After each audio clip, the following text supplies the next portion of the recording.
Is there a woman standing inconveniently close to a major historical event? Did she witness everything, save lives, raise children, write letters, survive tragedy, and generally make the story more complicated than the three famous men already printed on the poster? Then call the Historical Footnote Removal Company. For over 150 imaginary years, we have helped museums, textbooks, tour guides, and documentary producers reduce complicated women into manageable phrases such as his wife, her companion, a woman in the room, and our most popular package, also present. Why waste valuable page space describing Clara Harris when you could include another 12 paragraphs about John Wilkes Booth's mustache? At the Historical Footnote Removal Company, we make sure every woman is properly introduced through her father, husband, brother, or whichever man happened to be standing nearest the camera. Did she protect her children? We call that domestic detail. Did she survive a presidential assassination? Supporting character. Did her dress become physical evidence? Wardrobe department. Did she die tragically after years of being ignored? Perfect. That goes in the final paragraph, right before the bibliography. Ask about our premium Victim to Afterthought conversion package. We remove context, flatten personality, and replace a complete human life with one tasteful sentence beginning. Sadly, years later, the Historical Footnote Removal Company. Because history is already crowded and apparently the famous men need the legroom. Warning. Side effects may include missing evidence, bad museum labels, haunted dresses, angry descendants, and future documentaries dragging the whole damn story back into the light. The Historical Footnote Removal Company. We erase them. The Pizzaverse puts them back.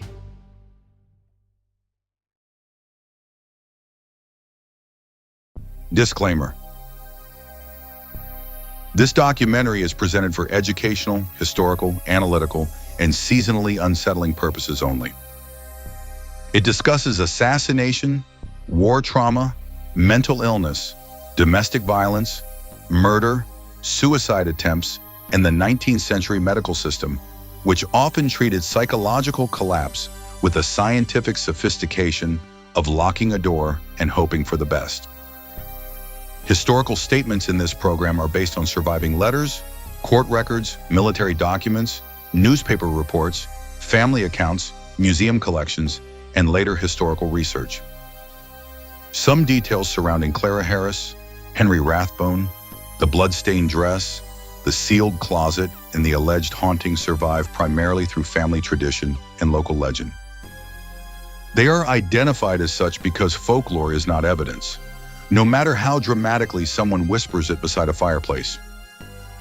This documentary does not attempt to diagnose historical figures from a distance. Modern psychological terms may be used to help explain patterns of behavior, but no one here is pretending to conduct a psychiatric evaluation on a man who died in 1911. The discussion of Henry Rathbone's mental deterioration is not intended to excuse the murder of Clara Harris. Trauma may explain behavior. It does not erase responsibility, resurrect the dead, or magically turn a victim into a supporting character in her killer's tragedy. Abraham Lincoln will appear in this story. However, for once, this documentary is not entirely about Abraham Lincoln. The man already has monuments, museums, books, documentaries, memorials, coins, statues, school assignments, and a very successful branding department. Today, we are looking at the woman sitting a few feet away. Clara Harris was not merely a witness in the presidential box. She was a daughter, a wife, a mother, a survivor, and a victim whose life continued long after the history books left the theater. Viewer discretion is advised. Historical discretion would also have been helpful, but unfortunately, that department closed sometime around 1865. Stay sharp, stay skeptical, stay authentic. Now let's get into it. Clara Harris. The blood in the presidential box. The forgotten woman beside Abraham Lincoln. A Pizzaverse Studios documentary. A Palermo Productions original. Written by Bambi Palermo. Narrated by Vincent Vinny DePrio. Produced by Pizzaverse Studios. Historical research and analysis by Bambi Palermo. On the night of April 14, 1865, Abraham Lincoln entered Ford's Theater as the president who had preserved the Union. By morning, he would become a martyr. His final hours would be studied, reenacted, memorialized, painted, filmed, argued over, and preserved beneath museum glass. The rocking chair would become a relic. The pistol would become an artifact. The theater box would become sacred ground. But there were 4 people seated inside that box. History remembered the president. It remembered Mary Todd Lincoln. It remembered the assassin who stepped through the door carrying a pistol and a knife. The other 2 were Clara Harris and Henry Rathbone. They had been invited at the last minute. They were young, wealthy, well-connected, and engaged to be married. They expected a comedy. Instead, they witnessed an assassination from only a few feet away. Henry tried to stop John Wilkes Booth and was nearly killed by the assassin's knife. Clara pressed her hands against Henry's open wound while his blood soaked through her white satin dress. Mary Lincoln stared at the stains and screamed that they belonged to her husband. They did not. The president's blood remained largely hidden inside his wound. The blood covering Clara Harris belonged to the man she loved. That dress would become the first object in a story that lasted 18 years. A story of war trauma without a name. Of a marriage lived beneath the shadow of national tragedy. Of newspaper reporters who returned every April demanding that the survivors describe the worst 30 seconds of their lives one more time. Of a husband whose mind slowly began turning against him. And of a woman who remained beside him long after the applause stopped. The president was buried, and the country moved on. Clara Harris survived Ford's Theater. But survival is not the same as escape. She carried the theater home with her. It followed her into marriage. It followed her through hotel dining rooms, family houses, ocean crossings, and a diplomatic apartment in Germany. According to family legend, the blood-stained dress was hidden inside a closet and sealed behind brick, as though a wall could contain what happened that night. The dress disappeared. The theater remained. And 18 years after Booth's gunshot tore through the presidential box, another act of violence would finish what that night had begun. This is not the story of Abraham Lincoln's assassination. It is the story of what happened after the history books left the room.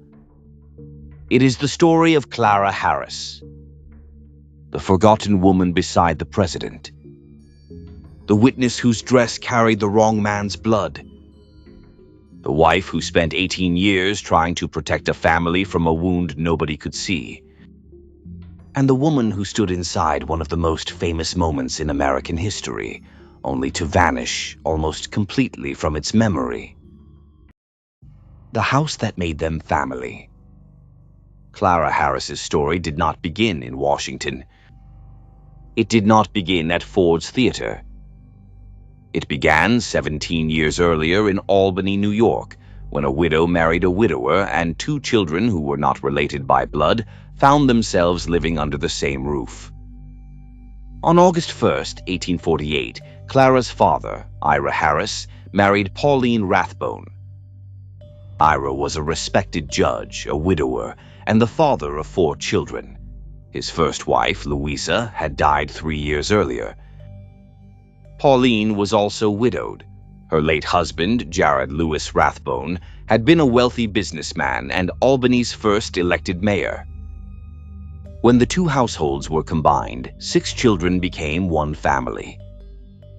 Among them were 13-year-old Clara Harris and 11-year-old Henry Rathbone. They shared no biological parent. They were not brother and sister by blood. But through their parents' marriage, they became step-siblings, raised inside the same household, and presented to Albany society as members of the same family. Nobody recorded the moment that relationship changed. There is no surviving letter describing the first glance, the first private conversation, or the first time either of them understood that what they felt was no longer the affection expected between a brother and sister. We know only that it changed. And when it did, their parents were reportedly not pleased. To a modern audience, their relationship may sound unusual. To 19th century society, it was uncomfortable but not legally forbidden.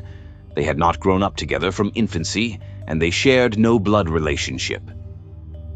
Still, respectable families preferred their family arrangements neat, predictable, and easy to explain over dinner. Clara and Henry were none of those things.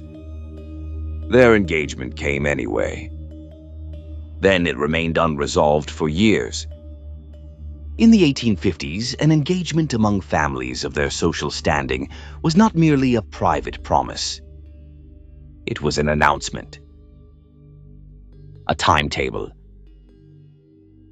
a public understanding that the wedding would follow within a respectable period. Friends asked questions. Relatives expected plans. Neighbors watched. Henry repeatedly declined to name a date. No surviving letter fully explains why.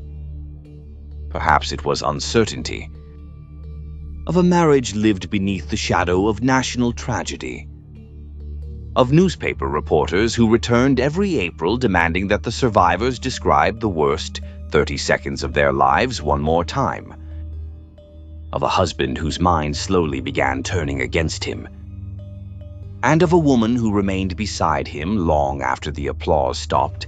The president was buried, and the country moved on. Clara Harris survived Ford's Theater. But survival is not the same as escape. She carried the theater home with her. It followed her into marriage. It followed her through hotel dining rooms, family houses, ocean crossings, and a diplomatic apartment in Germany. According to family legend, the blood-stained dress was hidden inside a closet and sealed behind brick, as though a wall could contain what happened that night. The dress disappeared. The theater remained. And 18 years after Booth's gunshot tore through the presidential box, another act of violence would finish what that night had begun. This is not the story of Abraham Lincoln's assassination. It is the story of what happened after the history books left the room. It is the story of Clara Harris, the forgotten woman beside the president, the witness whose dress carried the wrong man's blood, the wife who spent 18 years trying to protect a family from a wound nobody could see, and the woman who stood inside one of the most famous moments in American history, only to vanish almost completely from its memory. Before Ford's Theater became the place where Clara's life divided into before and after, it was simply another evening destination. Before Mary Lincoln became a grieving widow in a blood-stained boarding house, she was Clara's friend.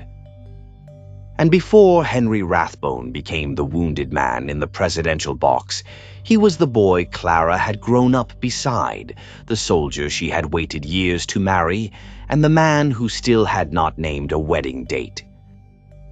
Then the war came.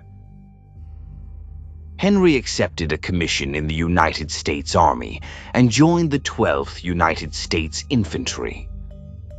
He served through some of the most brutal campaigns of the Civil War.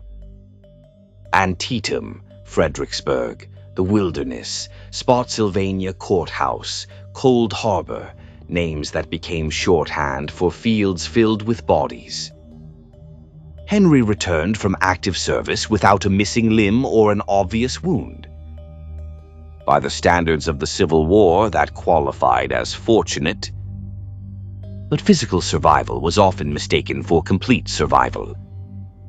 Something had worn him down. A physician who treated Henry later referred to repeated attacks of a wasting and debilitating illness and worried that they had permanently damaged his constitution. 19th century medicine had many elegant phrases for suffering it did not understand. A man could be described as nervous, melancholic, dyspeptic, exhausted, constitutionally weak, or morally unsettled. What he could not easily be described as was traumatized. That language did not exist yet. Neither did the expectation that a soldier might return from war carrying injuries that could not be seen.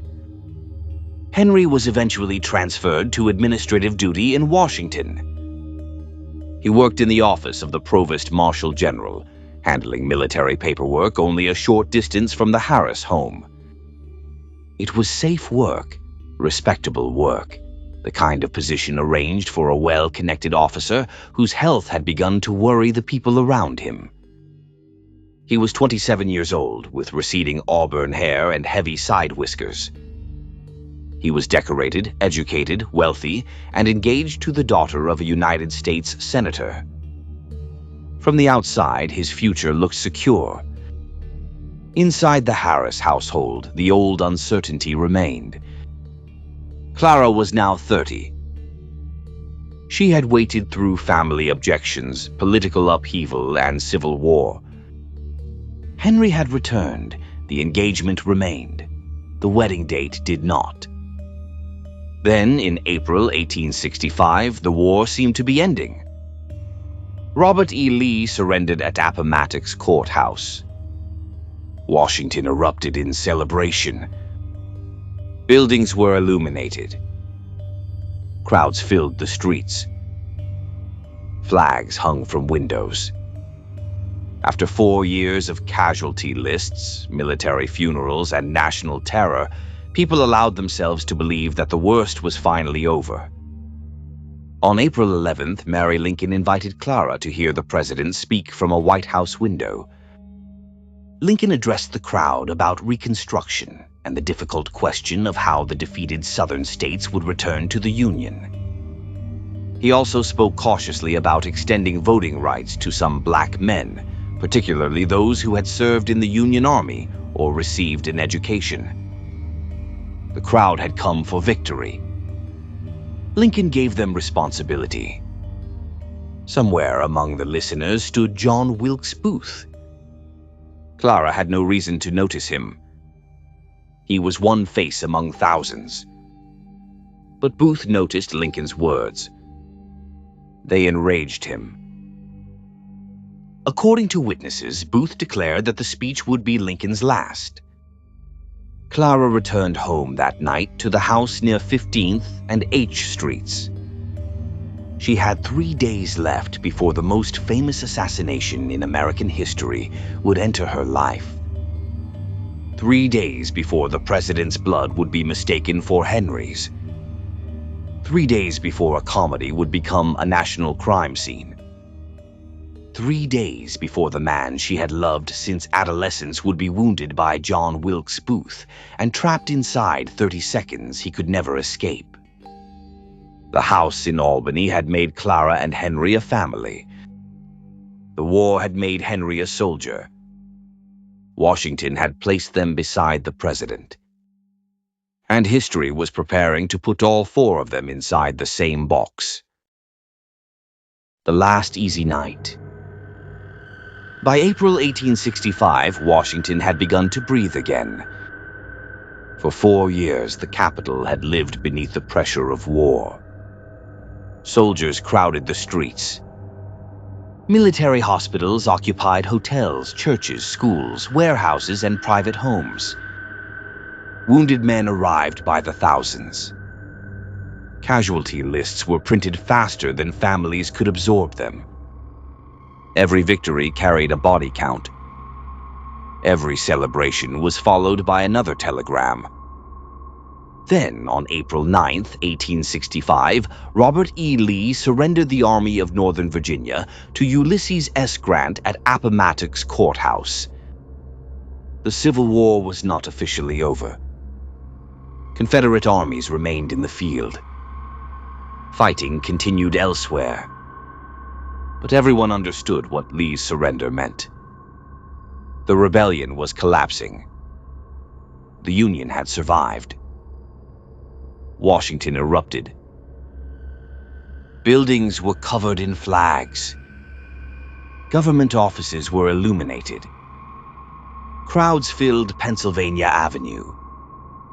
People sang in the streets, fired guns into the air, embraced strangers, and shouted themselves hoarse beneath the windows of the White House. After 4 years of national bloodletting, Americans allowed themselves to believe the worst had passed. Abraham Lincoln did not share their simplicity. Victory had arrived. Peace had not. On the evening of April 11th, thousands gathered outside the White House, expecting the president to deliver a triumphant speech. Lincoln appeared at an upper window. Clara Harris was among the invited guests inside. Mary Lincoln had sent word asking Clara to come hear the president speak. For Clara, the invitation was not unusual. She had spent years moving through the Lincoln White House. She attended receptions, carriage rides, operas, and social gatherings with the First Lady. She knew the rooms. She knew the family. She knew the ordinary version of Abraham Lincoln, not only the marble figure history would later construct. That evening, Lincoln spoke about Louisiana and the difficult process of restoring the defeated Southern states. He discussed Reconstruction. He considered how a new government might be recognized. Then he addressed the question of voting rights for formerly enslaved men. Lincoln suggested that suffrage might be extended, at least initially, to educated black men and those who had served in the Union Army. It was a cautious proposal by modern standards. To some listeners in 1865, it was revolutionary. Among the crowd stood John Wilkes Booth. Booth was one of the most recognizable actors in the United States. He came from a famous theatrical family. He was handsome, charismatic, politically obsessed, and devoted to the Confederacy long after the Confederacy had begun collapsing around him. For months, Booth had participated in a conspiracy to kidnap Lincoln and exchange him for Confederate prisoners. That plan had repeatedly failed. The war had moved faster than the conspirators. Lee had surrendered. The prisoner exchange strategy no longer mattered. Then Booth heard Lincoln speak about black citizenship. According to the later recollection of fellow conspirator Lewis Powell, Booth reacted with fury. "That means citizenship," Booth reportedly said. He then declared that it would be Lincoln's last speech. Clara was somewhere inside the White House. There is no evidence she saw Booth. There is no evidence she heard him. He was simply another face in a crowd celebrating the war's end. She returned home afterward to the Harris residence near 15th and H Streets. Washington continued celebrating, Music played. Buildings glowed. Flags moved above the avenues. Clara had 3 days left before the war entered her life in a different form. On Friday, April 14th, the city awakened to Good Friday. It was the most solemn day in the Christian calendar. Churches prepared for services commemorating the crucifixion. Government offices conducted ordinary business.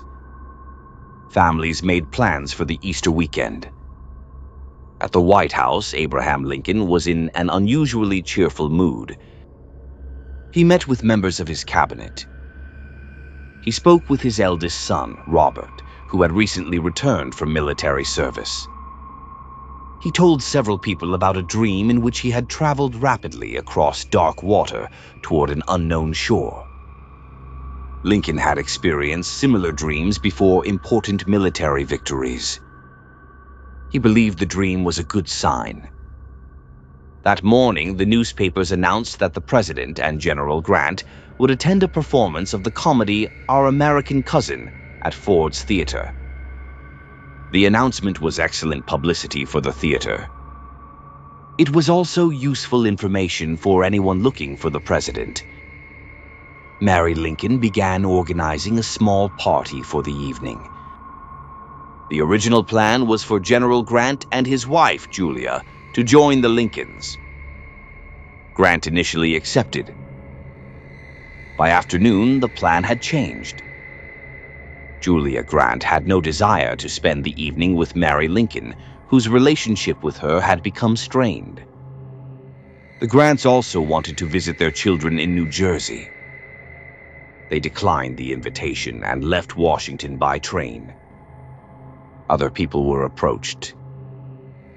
Assistant Secretary of War Thomas Eckert was asked to join the President, but Secretary of War Edwin Stanton refused to release him from duty.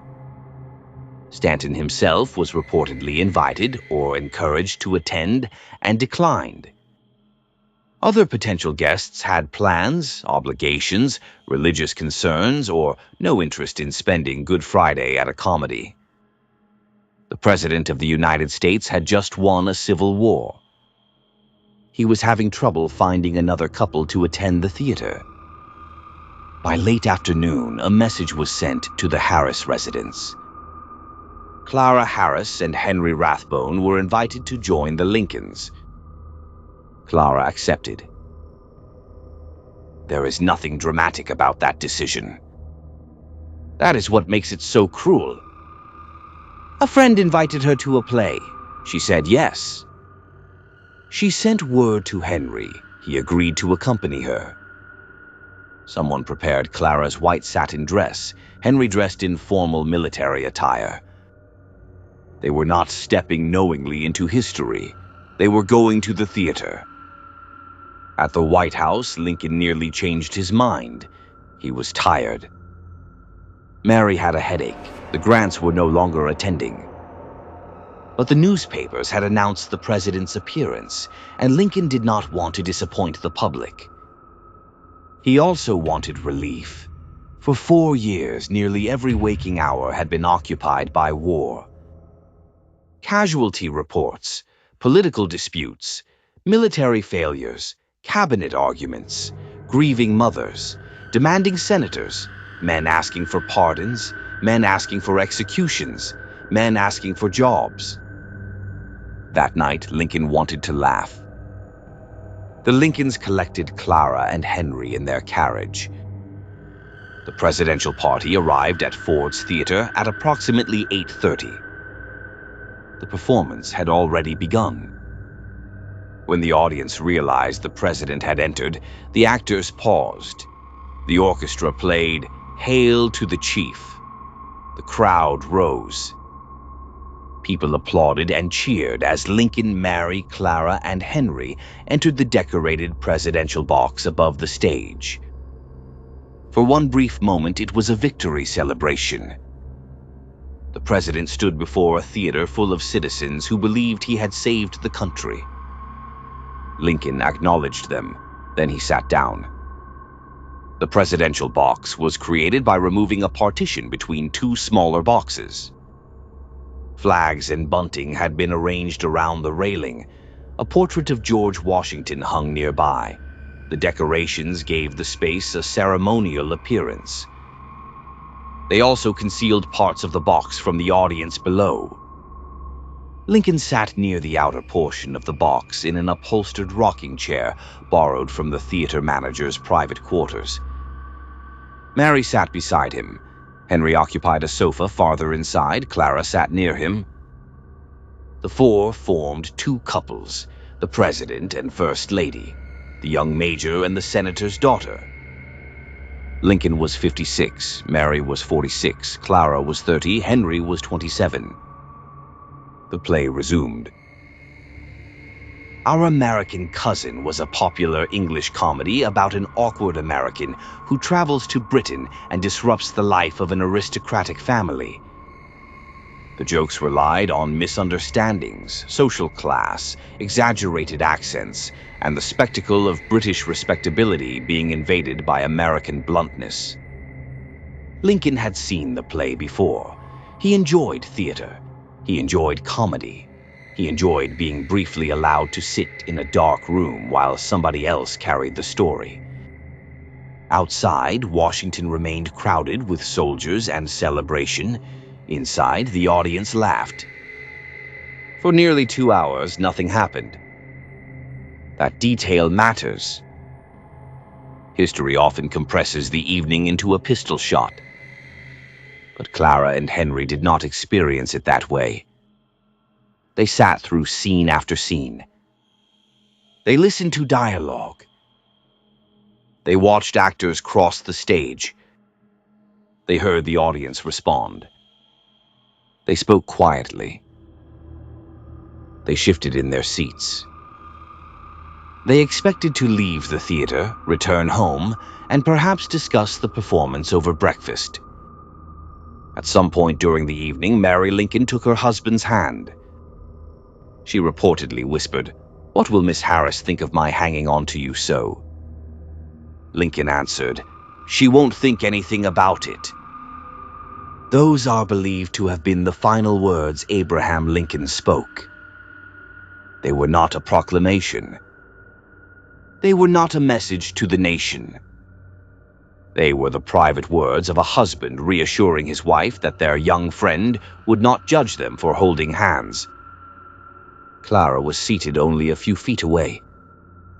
She may have heard him. She may not have.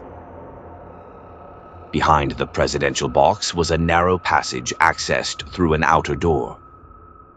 Earlier that day, John Wilkes Booth had visited Ford's Theater. He knew the building intimately. He had performed there. He knew its corridors, stairways, exits, and backstage routines. He also knew that the president would attend that evening. Booth prepared a small single-shot pistol and a large knife. He arranged for a horse to be waiting behind the theater. He contacted fellow conspirators and assigned them parts in a broader attack against the federal government. Lewis Powell was sent to kill Secretary of State William Seward. George Atzerodt was ordered to assassinate Vice President Andrew Johnson. Booth would kill Lincoln. The plan was ambitious, chaotic, and badly organized. It was also much closer to succeeding than it had any right to be. Booth entered Ford's Theater during the performance. As a famous actor and familiar presence, he attracted little suspicion. He moved through the building. He waited. He drank whiskey at a nearby saloon. Then he returned. Shortly after 10, Booth climbed the stairs toward the dress circle and approached the passage leading to the presidential box. Lincoln's assigned guard, John Frederick Parker, was not at his post. Parker may have gone to the saloon next door. He may have moved elsewhere inside the theater. Whatever the reason, the entrance to the presidential box was unguarded. Booth opened the outer door and entered the narrow passage. He closed the door behind him. A wooden bar had been prepared so the door could be wedged shut from the inside. Booth positioned it. He was now alone in the passage behind the president. Through a small opening in the inner door, he could see the occupants of the box. Lincoln sat in the rocking chair. Mary was beside him. Clara and Henry sat farther inside. Booth waited for the correct moment. He knew the play. He knew a particular line in the third act reliably produced one of the evening's loudest laughs. The actor Harry Hawk stood alone on stage. He delivered the line. The audience erupted. Booth opened the inner door. Henry Rathbone did not see him enter. Clara did not see him enter. Mary Lincoln did not see him enter. Abraham Lincoln was facing the stage. For one final second, the four people in the box remained exactly what they had been all evening. A president. A first lady. A soldier. A young woman in a white satin dress.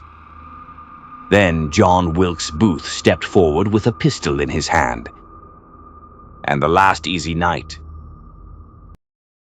30 seconds in the presidential box. Shortly after 10 on the night of April 14th, 1865, John Wilkes Booth entered the narrow passage behind the presidential box.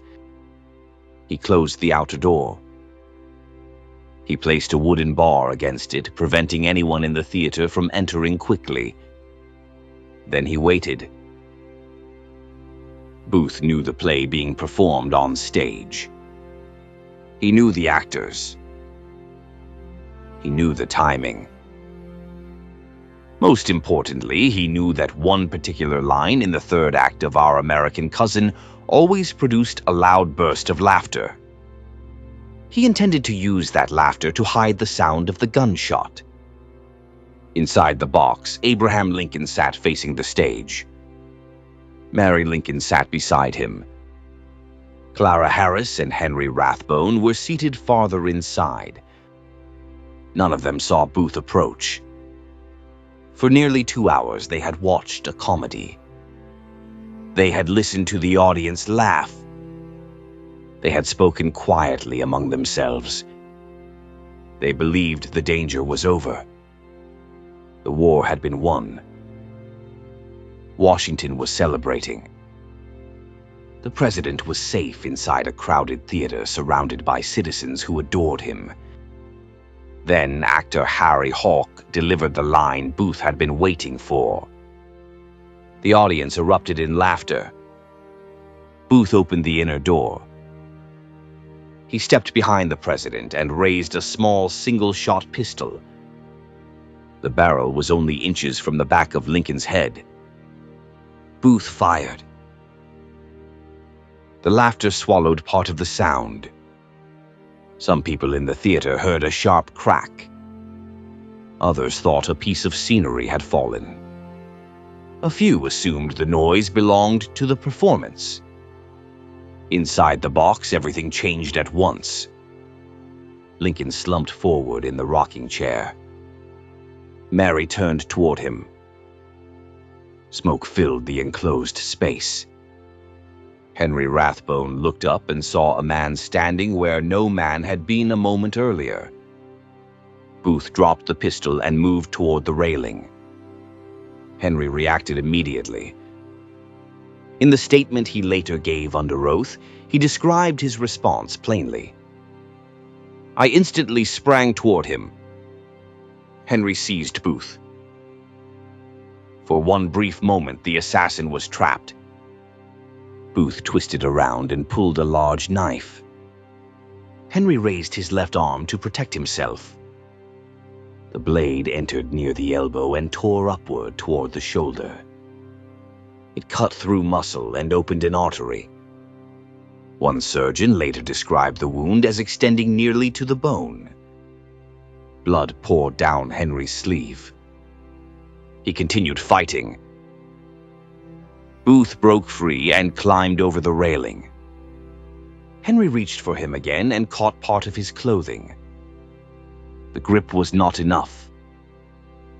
Booth leaped from the presidential box toward the stage below. His riding spur may have caught in one of the flags decorating the railing. He landed awkwardly and injured his leg. Exactly when and how the injury occurred would later be debated. What mattered in that moment was that Booth got back to his feet. He raised the knife above his head. Some witnesses remembered him shouting the Virginia state motto, "Sic semper tyrannis." Others heard different words. Then he ran across the stage. For several seconds, much of the audience still did not understand what had happened. A famous actor had suddenly appeared in the presidential box, jumped onto the stage, raised a knife, shouted something dramatic, and disappeared behind the scenery. At a theater, even murder can initially look like part of the show. Henry leaned over the railing. His arm was open nearly from elbow to shoulder. Blood ran from his sleeve and fell toward the stage. He shouted into the confusion below, "Stop that man!" Then again, "Will no one stop that man?" Clara was shouting that the president had been shot. The audience began to panic. People stood on their seats. Some rushed toward the exits. Others moved toward the stage. Actors remained frozen beneath the lights, unsure whether to continue, hide, or help. Booth escaped through the rear of the theater, mounted the horse waiting outside, and disappeared into the streets of Washington. Inside the box, Mary Lincoln reached for her husband. Lincoln did not answer. His head had fallen forward. His breathing was shallow and irregular. The gunshot wound itself produced little visible blood. Clara could not yet know that. All she could see was that the president had collapsed and Henry was bleeding beside her. The outer door remained wedged shut. People on the other side tried to force their way inside. Henry, badly wounded and rapidly losing blood, managed to remove the wooden bar. When the door opened, doctors, soldiers, and officials pushed into the box. Their attention went immediately to the president. Nobody needed to explain why. Abraham Lincoln had been shot in the head. He was unconscious. A physician named Charles Leal reached him first. Leal initially searched for a wound near the shoulder because someone had shouted that Lincoln had been stabbed. Then he found the bullet hole behind Lincoln's left ear. He removed a clot of blood and temporarily restored the president's breathing. Within moments, Leal understood that the wound was fatal. Lincoln could not be saved. He also could not be allowed to die on the floor of a theater. The doctors decided to move him. Henry stood nearby, pale and bleeding. His coat and shirt were soaked. He continued insisting that his injury was not serious. There was a president dying only a few feet away. Henry understood where everyone's attention belonged. Clara did not have that luxury. She took hold of Henry's arm.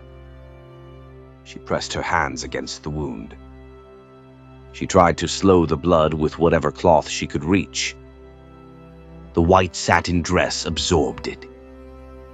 Blood spread across the sleeve and front of the fabric. It ran over Clara's hands. It stained her gloves. It covered the dress she had put on only hours earlier for an ordinary night at the theater. Below them, people cleared a path. Lincoln was lifted from the rocking chair and carried through the crowd. The doctors decided that the carriage ride to the White House would be too dangerous. They carried him across 10th Street toward the first available place where he could be laid down. A young man standing in the doorway of William Peterson's boarding house called for them to bring the president inside. Lincoln was carried into a small back bedroom. He was too tall for the bed. The doctors placed him diagonally across it. The room filled quickly. Cabinet officials arrived. Military officers entered. Doctors moved around the bed. Messengers ran between the House, the War Department, and government offices. Outside, a crowd gathered in the street. Mary Lincoln followed her husband across from the theater. Clara and Henry followed as well. Henry had lost a dangerous amount of blood. He helped Mary through the confusion before his strength failed. Inside the Peterson house, he collapsed. Clara lowered herself to the floor and placed his head in her lap. Only minutes earlier, she had been seated beside him watching a comedy. Now her dress was soaked in his blood, the president was dying in the next room, and the First Lady was moving through the house in shock. Henry drifted in and out of consciousness. A surgeon finally examined his arm. The wound was far more serious than Henry had admitted. The knife had cut through an artery. Without treatment, he could die. Henry was taken back to the Harris residence, where surgeons closed the wound. Clara did not go with him. Mary Lincoln needed someone beside her. Clara stayed. The Peterson house became the center of the government before dawn. Officials crowded the hallways. Secretary of War Edwin Stanton effectively took control of the investigation from a nearby room. Witnesses were questioned. Orders were issued. Telegrams were sent. The city was sealed. The hunt for Booth began. In the back bedroom, Lincoln's breathing grew weaker.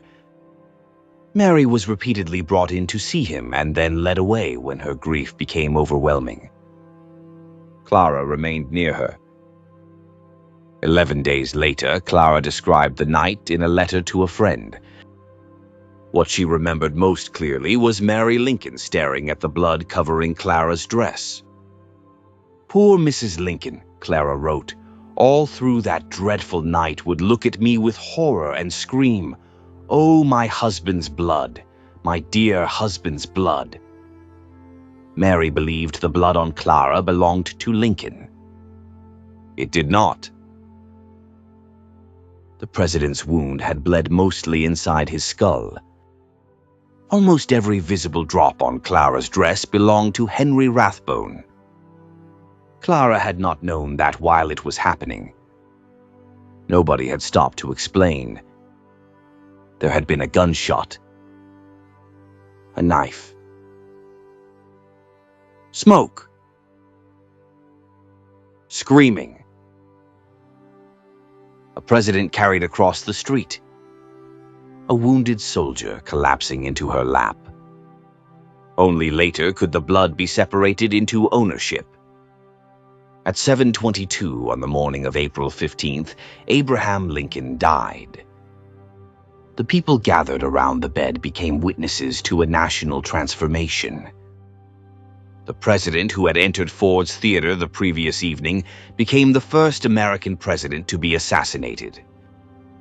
The room fell silent. According to one account, Secretary Stanton said, "Now he belongs to the ages." History immediately began organizing the night around Lincoln. The chair would be preserved. The pistol would be displayed. Booth's escape would become legend. Every minute of the president's final hours would be reconstructed. Clara left the Peterson house as Washington awakened. She was still wearing the white satin dress. Across town, Henry lay beneath a surgeon's hands as an 11-inch wound was closed. He survived. By the standards of that morning, survival looked like mercy. But the wound in Henry's arm was the wound doctors could see. The other wound had no name. It had no treatment. It could not be stitched shut. Henry had heard the shot. He had seen the smoke. He had seized the assassin and failed to hold him. He had felt Booth's knife enter his arm. He had watched the man escape. The entire event had taken less than 30 seconds. In his sworn statement, Henry recorded the measurement carefully. From the gunshot to Booth's leap, he wrote, "The time did not exceed 30 seconds. 30 seconds. Long enough for a president to be mortally wounded. Long enough for a soldier to nearly bleed to death. Long enough for a white dress to become a relic. Long enough to divide 4 lives into before and after." Henry would spend the next 18 years asking himself what he might have done differently inside those 30 seconds. Clara would spend those same 18 years living beside the answer. The country left Ford's Theater mourning Abraham Lincoln. Clara and Henry carried the theater home. The dress behind the wall. By the summer of 1865, Washington had begun the difficult work of transforming Abraham Lincoln's assassination into national memory. Ford's Theater was closed. John Wilkes Booth was dead. His surviving conspirators were tried. 4 were executed. The president's funeral train had carried his body through cities crowded with mourners before returning him to Springfield, Illinois. The country collected objects from the assassination almost immediately. The pistol. The knife. The playbill. The wooden bar Booth used to secure the passage behind the presidential box. The furniture. The flags. Anything touched by the event became a relic. Clara Harris possessed one of the most intimate objects connected to that night. Her white satin dress. It had not been stained with Abraham Lincoln's blood. It carried Henry Rathbone's. The distinction mattered to Clara, even if it meant little to a grieving public. 11 days after the assassination, she wrote to a friend and carefully corrected the misunderstanding. Mary Lincoln had looked at the dress throughout the night and cried out that it was covered in her husband's blood. It was Henry's blood, Clara explained, not the president's. The sentence sounds almost clinical. It may have been the only way Clara knew to describe something that still made no emotional sense. She had worn the dress to a comedy. She left the theater carrying the blood of the man she loved. That summer, the dress reportedly traveled north with her to Loudonville, outside Albany, where the Harris family kept a country residence. It arrived there, folded, stiffened, and darkened by blood. Clara had several choices. She could have ordered it washed. She could have thrown it away. She could have burned it. She did none of those things. According to family accounts repeated years later, Clara hung the dress inside a closet in her bedroom. Then she closed the door. The story becomes less certain from there. At some point, perhaps within a year or two, the closet was reportedly sealed. Not locked. Not covered by a curtain. Bricked shut. According to the legend, masons built a wall across the closet entrance and plastered over it. When they finished, the room contained only a blank stretch of wall. Nothing visible suggested that a blood-stained dress remained behind it. The details cannot be confirmed with complete certainty. The surviving accounts emerged through family tradition and later retellings. But the story endured because it captured something emotionally true. Clara could not destroy the dress. She could not continue looking at it. A wall offered a third choice. Preservation without confrontation. Memory placed safely out of sight. A ghost story eventually attached itself to the dress. According to local legend, Clara awakened on an anniversary of the assassination after hearing laughter somewhere inside the house. It was not ordinary laughter. It sounded, the story claimed, like a man enjoying a theatrical comedy. Clara supposedly recognized the voice as Abraham Lincoln's. The laughter came from the closet. Afterward, the entrance was sealed behind brick. That is the version neighbors repeated. It is dramatic. It is eerie. It is exactly the sort of story people tell when ordinary grief feels insufficiently theatrical. The simpler explanation requires no ghost. Clara had watched the president die. She had held Henry while he bled. She had spent the night wearing a dress that Mary Lincoln repeatedly mistook for evidence of her husband's death. The garment had become inseparable from smoke, screaming, blood, and a room in which the future of the country changed in seconds. Clara may not have feared that the dress was haunted. She may simply have understood that memory can haunt an object perfectly well without supernatural assistance. While Clara reportedly sealed the dress inside a wall, the nation was also deciding what to preserve and what to hide. Ford's Theater was taken over by the federal government. The stage was removed. The interior was altered. The building was converted into offices. Officials believed the theater should never again be used for entertainment. The government could not erase what had happened inside it. It could make certain nobody laughed there again. Objects connected to Lincoln entered collections across the country. They were labeled, cataloged, displayed, and illuminated behind glass. Americans came to see the chair where Lincoln had been sitting. They studied Booth's pistol. They examined fragments of fabric. They wanted proximity to the exact moment history changed. Clara wanted distance. The nation built exhibits. Clara built a wall. Among the surviving artifacts associated with the assassination was a pair of gloves worn by Henry Rathbone. The dark stains on them belonged to him. They preserved the physical evidence of an injury that history treated as secondary. Lincoln had been shot.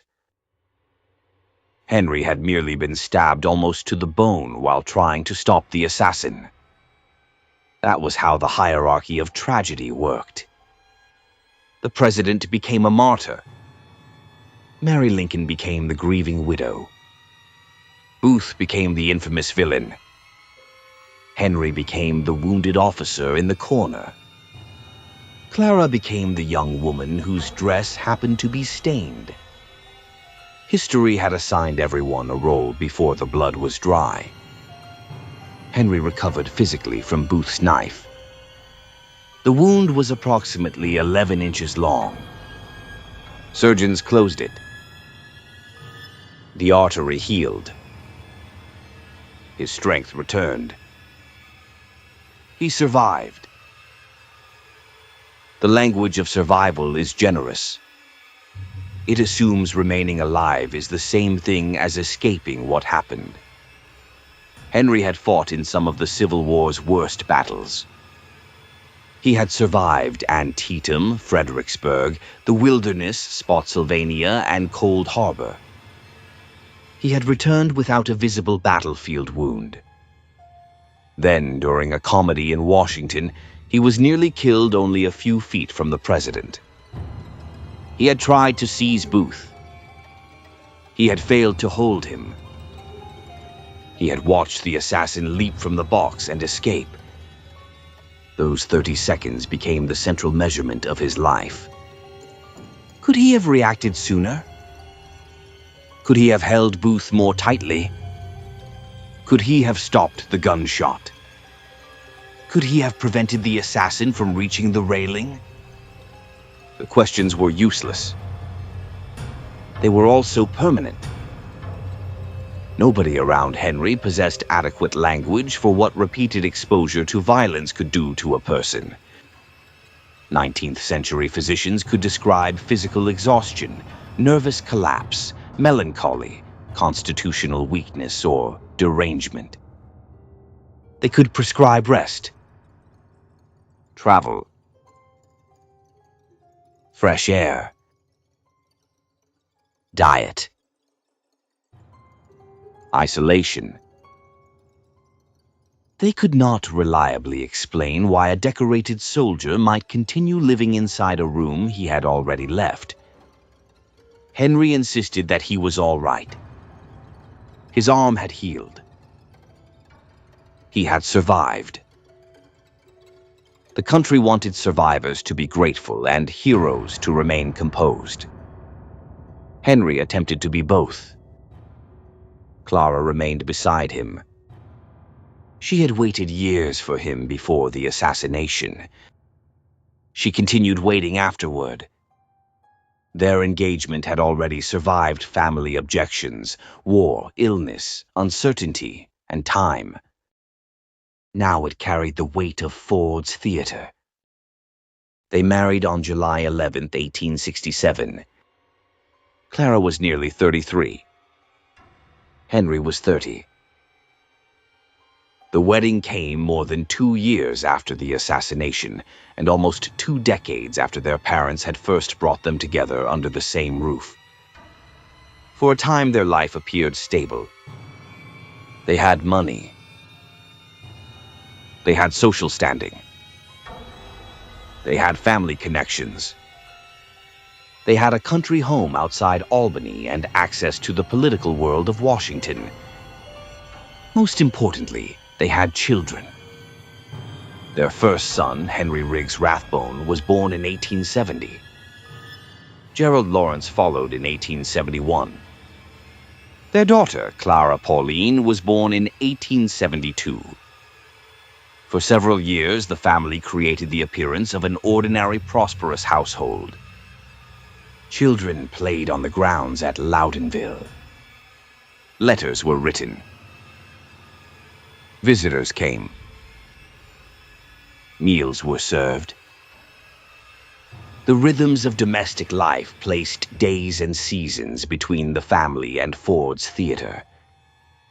There may have been moments when Clara believed that time was doing what people promised it would do. Softening the memory. Closing the wound. Allowing the family to move forward. Then every April brought the assassination back. Newspapers published anniversary articles. Editors searched for new details. Reporters remembered that 2 people from the presidential box were still alive. They contacted Henry. Would Major Rathbone describe what he saw? How quickly had he reacted? What did Booth look like? What did Lincoln say? Could the assassination have been prevented? Did Henry believe he had done everything possible? The questions invited Henry to return to the box. Every interview required him to reopen the door. Some years, he answered. Other years, he refused. Refusal did not end the attention. People recognized Clara and Henry in hotels, restaurants, railway stations, and social gatherings. Whispers followed them. Clara wrote that once people discovered their identities, they became objects of morbid scrutiny. That phrase reveals the strange burden of historical survival. People did not merely see them. They inspected them. They wanted to look at the couple who had been seated beside Abraham Lincoln. They wanted to examine the scar. They wanted to hear the story. They wanted to stand near the living remains of a famous death. Clara wrote, "We." She did not separate her discomfort from Henry's. She understood that the attention affected him differently. To Clara, the whispers were invasive. To Henry, they increasingly sounded accusatory. He began to imagine that people were discussing him, judging him, questioning his courage, suggesting that he could have done more. There is no evidence that strangers were actually saying these things. That did not make the fear less real to him. Clara watched the man she had married become increasingly suspicious of the world around him. Henry resigned from the army in December 1870. He was 33 years old. Because of his inheritance, he did not need to work. What might have looked like freedom became isolation. He no longer had a regiment. He no longer had an office. He no longer had the structure of military service or even the routine of administrative duty. He had wealth, a household, 3 children, and long unoccupied days.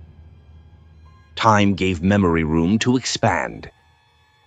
There were no modern veterans services, no trauma counseling, no support group for the other people in the presidential box, no physician who could sit beside Henry and explain why the gunshot still seemed to be happening. There was only Clara. She managed the children. She managed the household. She managed correspondence.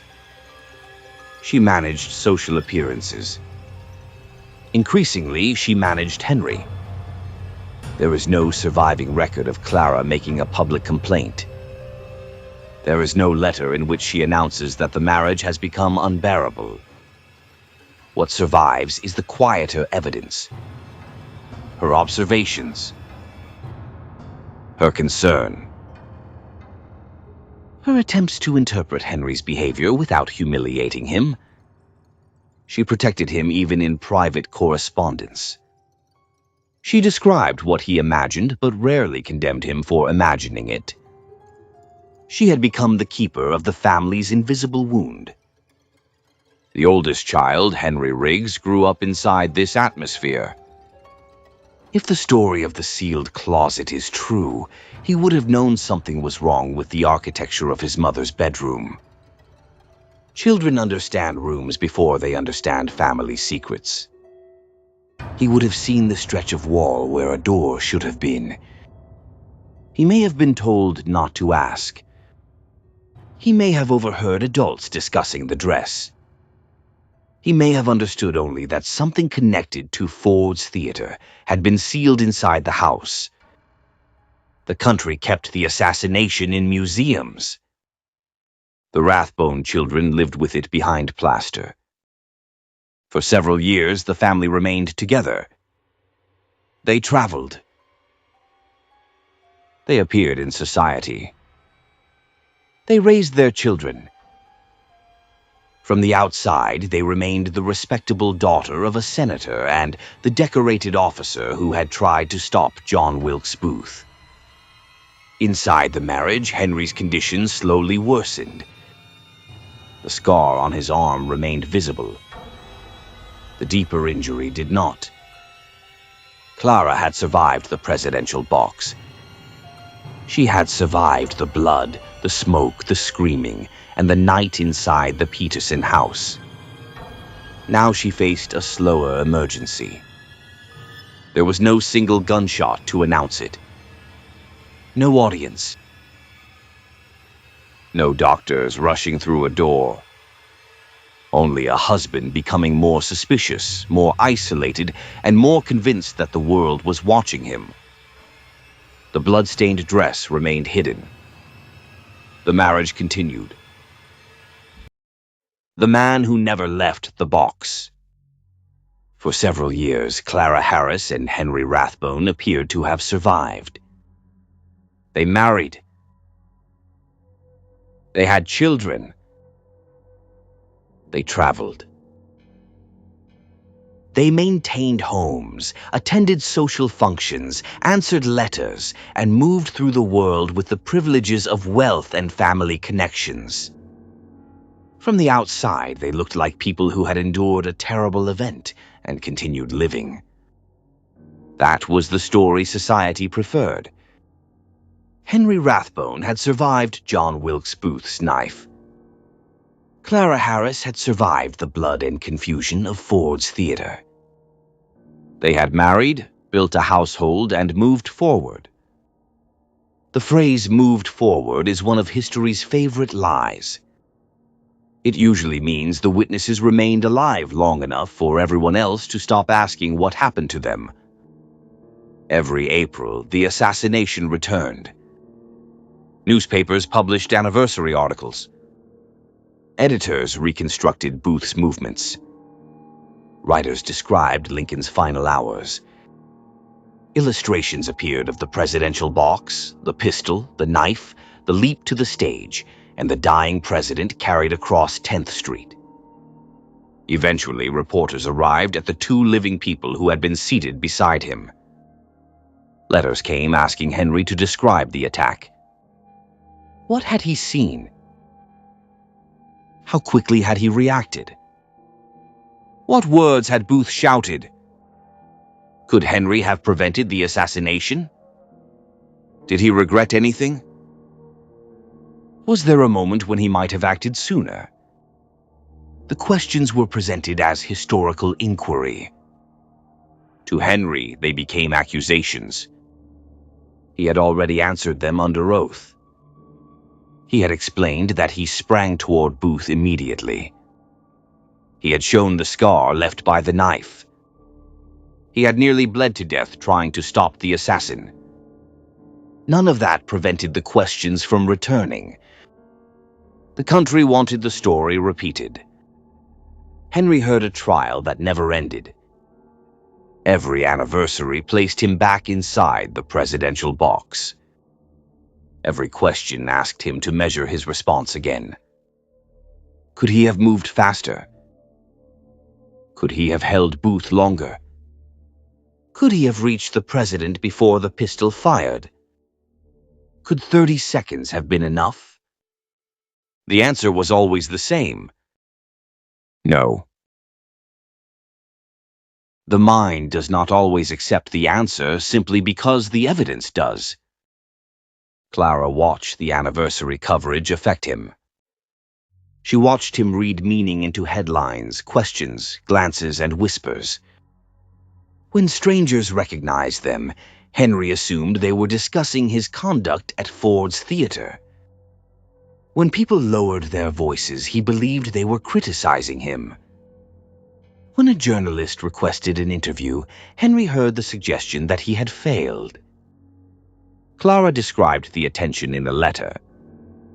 As soon as people discovered who they were, she wrote, they became objects of morbid scrutiny. They were not treated as ordinary travelers. They were living exhibits. People stared at Henry's arm. They studied Clara's face. They whispered about the couple who had been sitting with Abraham Lincoln. Some probably felt sympathy. Some were merely curious. Some wanted a story they could repeat over dinner. Curiosity does not feel harmless when you are the object being examined. Clara wrote, "We." She shared the burden. But Henry heard something darker in the whispers. The couple began spending extended periods in Europe. Wealthy Americans commonly traveled abroad during the 19th century. They toured England, France, Italy, and Germany. They visited museums, studied languages, attended concerts, and sent long letters home describing hotels and scenery. Clara and Henry's travels gradually became something else. They were not merely touring. They were escaping. America knew their names. Europe offered the possibility of anonymity. For a time, the distance may have helped. Then people recognized them there too. In hotel dining rooms, Clara noticed other guests leaning toward one another and speaking quietly. She wrote that the attention made them feel like animals in a zoo. Henry believed the whispering was malicious. He imagined strangers were discussing him with greater hostility than Clara thought possible. That distinction mattered. Clara felt observed. Henry felt judged. She understood that people were curious. He became convinced they were accusing him. Clara was no longer merely living beside a troubled man. She was observing his mind become an unreliable narrator.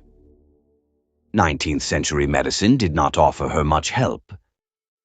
Doctors had many words for Henry's condition. Nervousness, melancholia, dyspepsia, exhaustion, constitutional weakness, moral disturbance. These terms described symptoms without necessarily explaining them. Doctors might recommend rest, sea air, mineral baths, travel, restricted diets, or isolation from excitement. The advice was polite. The condition was not. Henry had survived years of Civil War combat. He had endured disease. He had witnessed the assassination of a president from only a few feet away.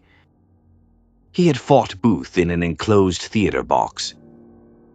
He had been stabbed nearly to the bone. He had watched the assassin escape.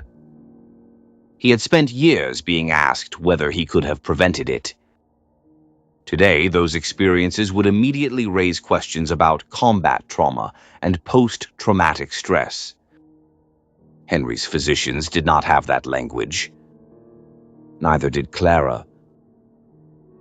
She could see the consequences. She could not name the cause. Even modern terminology would not provide a complete explanation. Trauma does not automatically produce violence. Millions of veterans and survivors live with psychological injuries without harming their families. Henry's suffering may help explain his deterioration. It does not absolve him of what came later. That distinction matters. Understanding is not acquittal. By the late 1870s, Henry's life contained very little structure. He had resigned from the army. He did not need employment because of his inheritance. There was no office requiring him to appear in the morning. No regiment. No commander. No fixed responsibility outside the family. His days belonged to him. That might sound like freedom. For Henry, it became an empty room in which memory could speak without interruption. Clara continued managing the household. She raised the children. She maintained family relationships. She answered correspondence. She protected Henry's reputation. In surviving letters, she did not publicly accuse him of cruelty or announce that her marriage had become intolerable. Instead, she documented small signs. His suspicion. His physical complaints. His fear of being watched. His belief that strangers were speaking about him. The language remained controlled. Clara had been raised in a world where family crises were managed privately. A respectable woman did not announce that her husband was becoming unstable. She explained that he was unwell. She arranged travel. She reassured relatives. She absorbed whatever could be absorbed. Then, in July 1881, President James Garfield was shot. The country went through the ritual again. A president wounded in public. Conflicting medical reports. Crowds waiting for bulletins. Newspapers publishing every development. Black fabric prepared before the victim had died. Garfield survived for more than 2 months before dying in September. For the country, the assassination reopened the memory of Lincoln. For Henry Rathbone, it appears to have torn the old wound completely open. The similarities were impossible to ignore. Another president. Another gunman.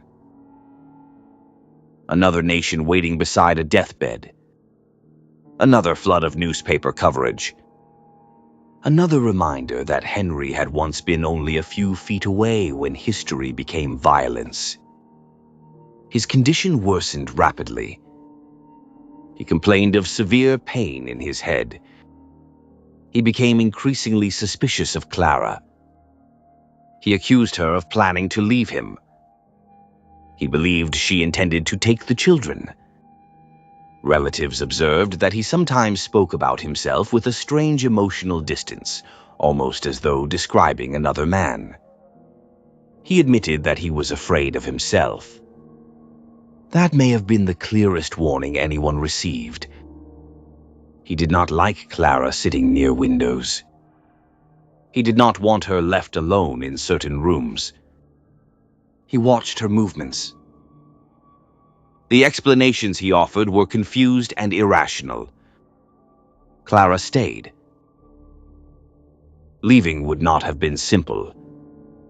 Divorce in the 1880s carried legal, financial, and social consequences, particularly for a woman from a prominent political family.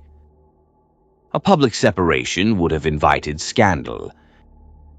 Newspapers would have discovered it. The respectable wounded hero of Ford's Theater would have become the subject of gossip. Clara's father's name would have been dragged into it.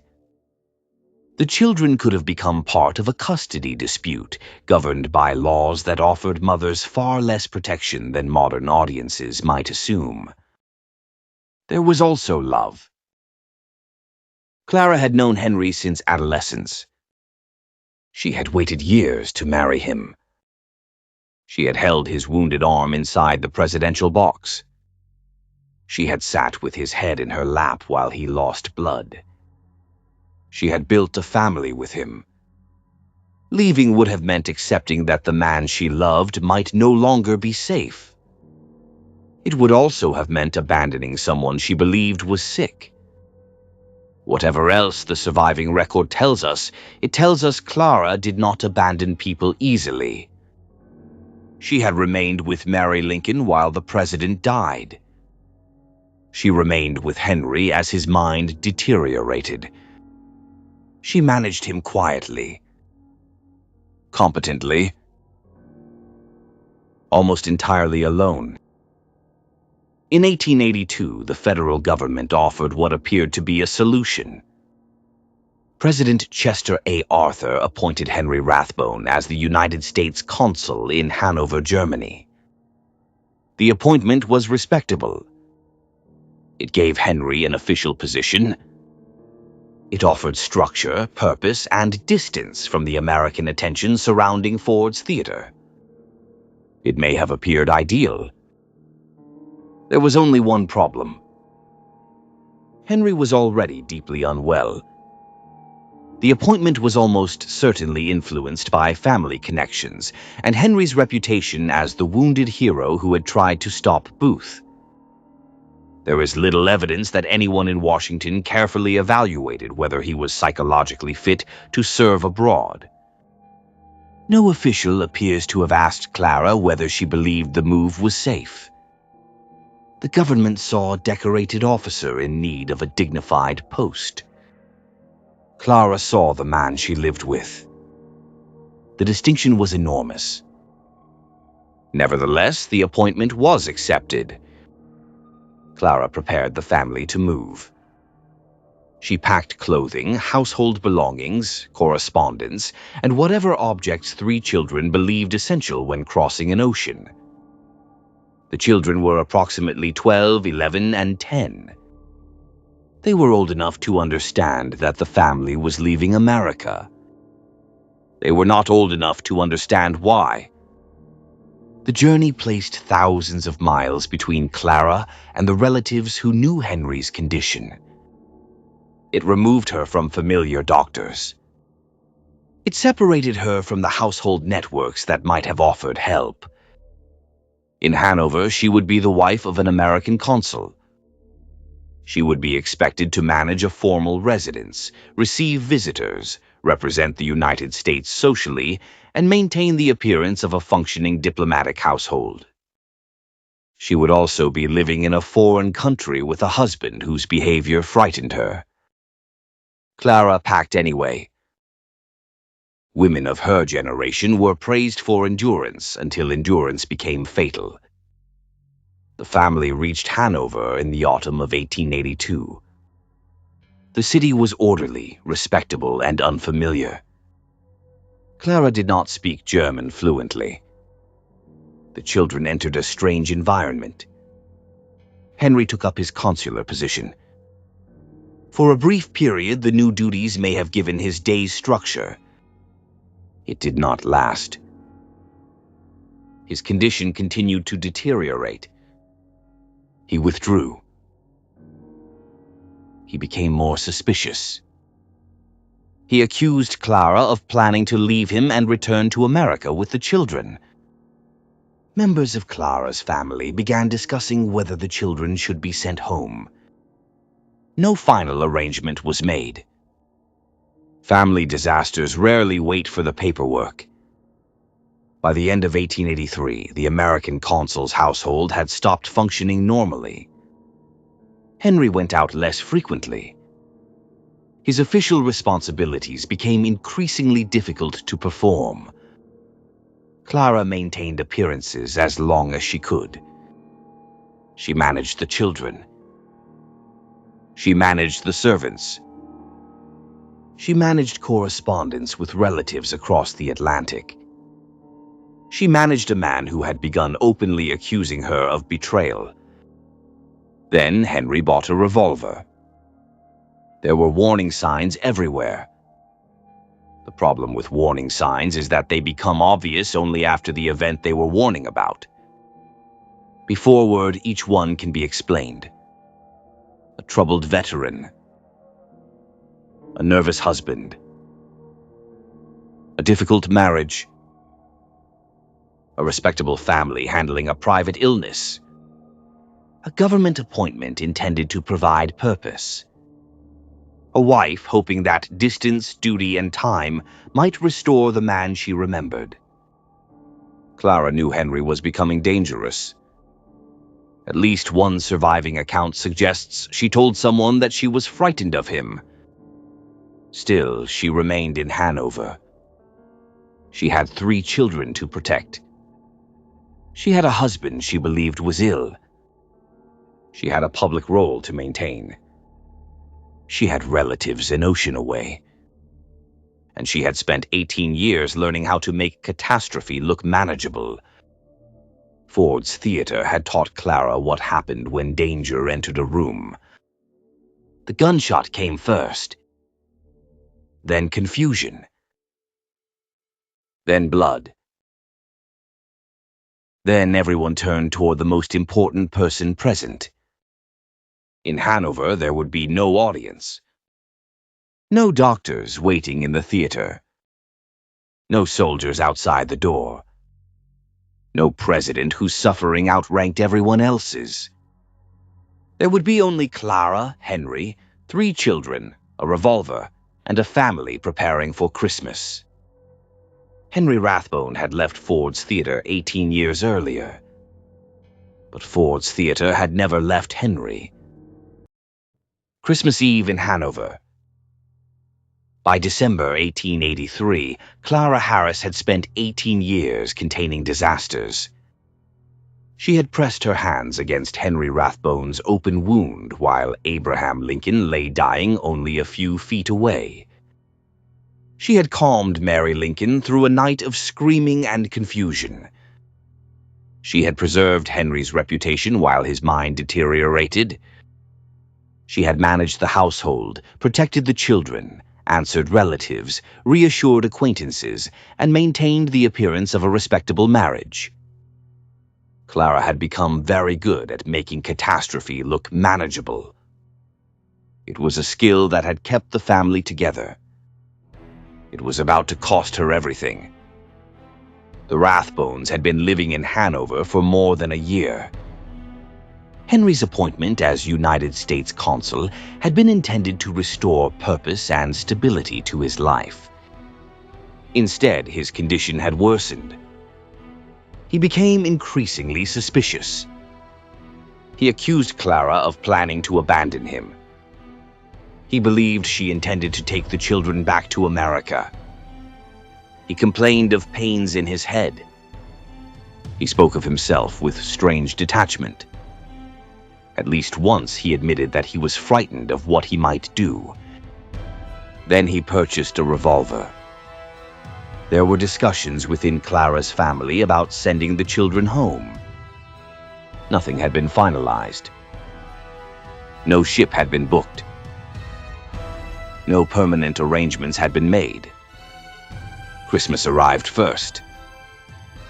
It was early on the morning of December 24th, 1883. Christmas Eve. The apartment was still dark.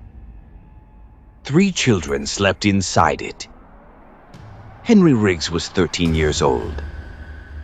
Gerald was 12. Clara Pauline was 11. Somewhere in the rooms around them, there may have been presents hidden from view.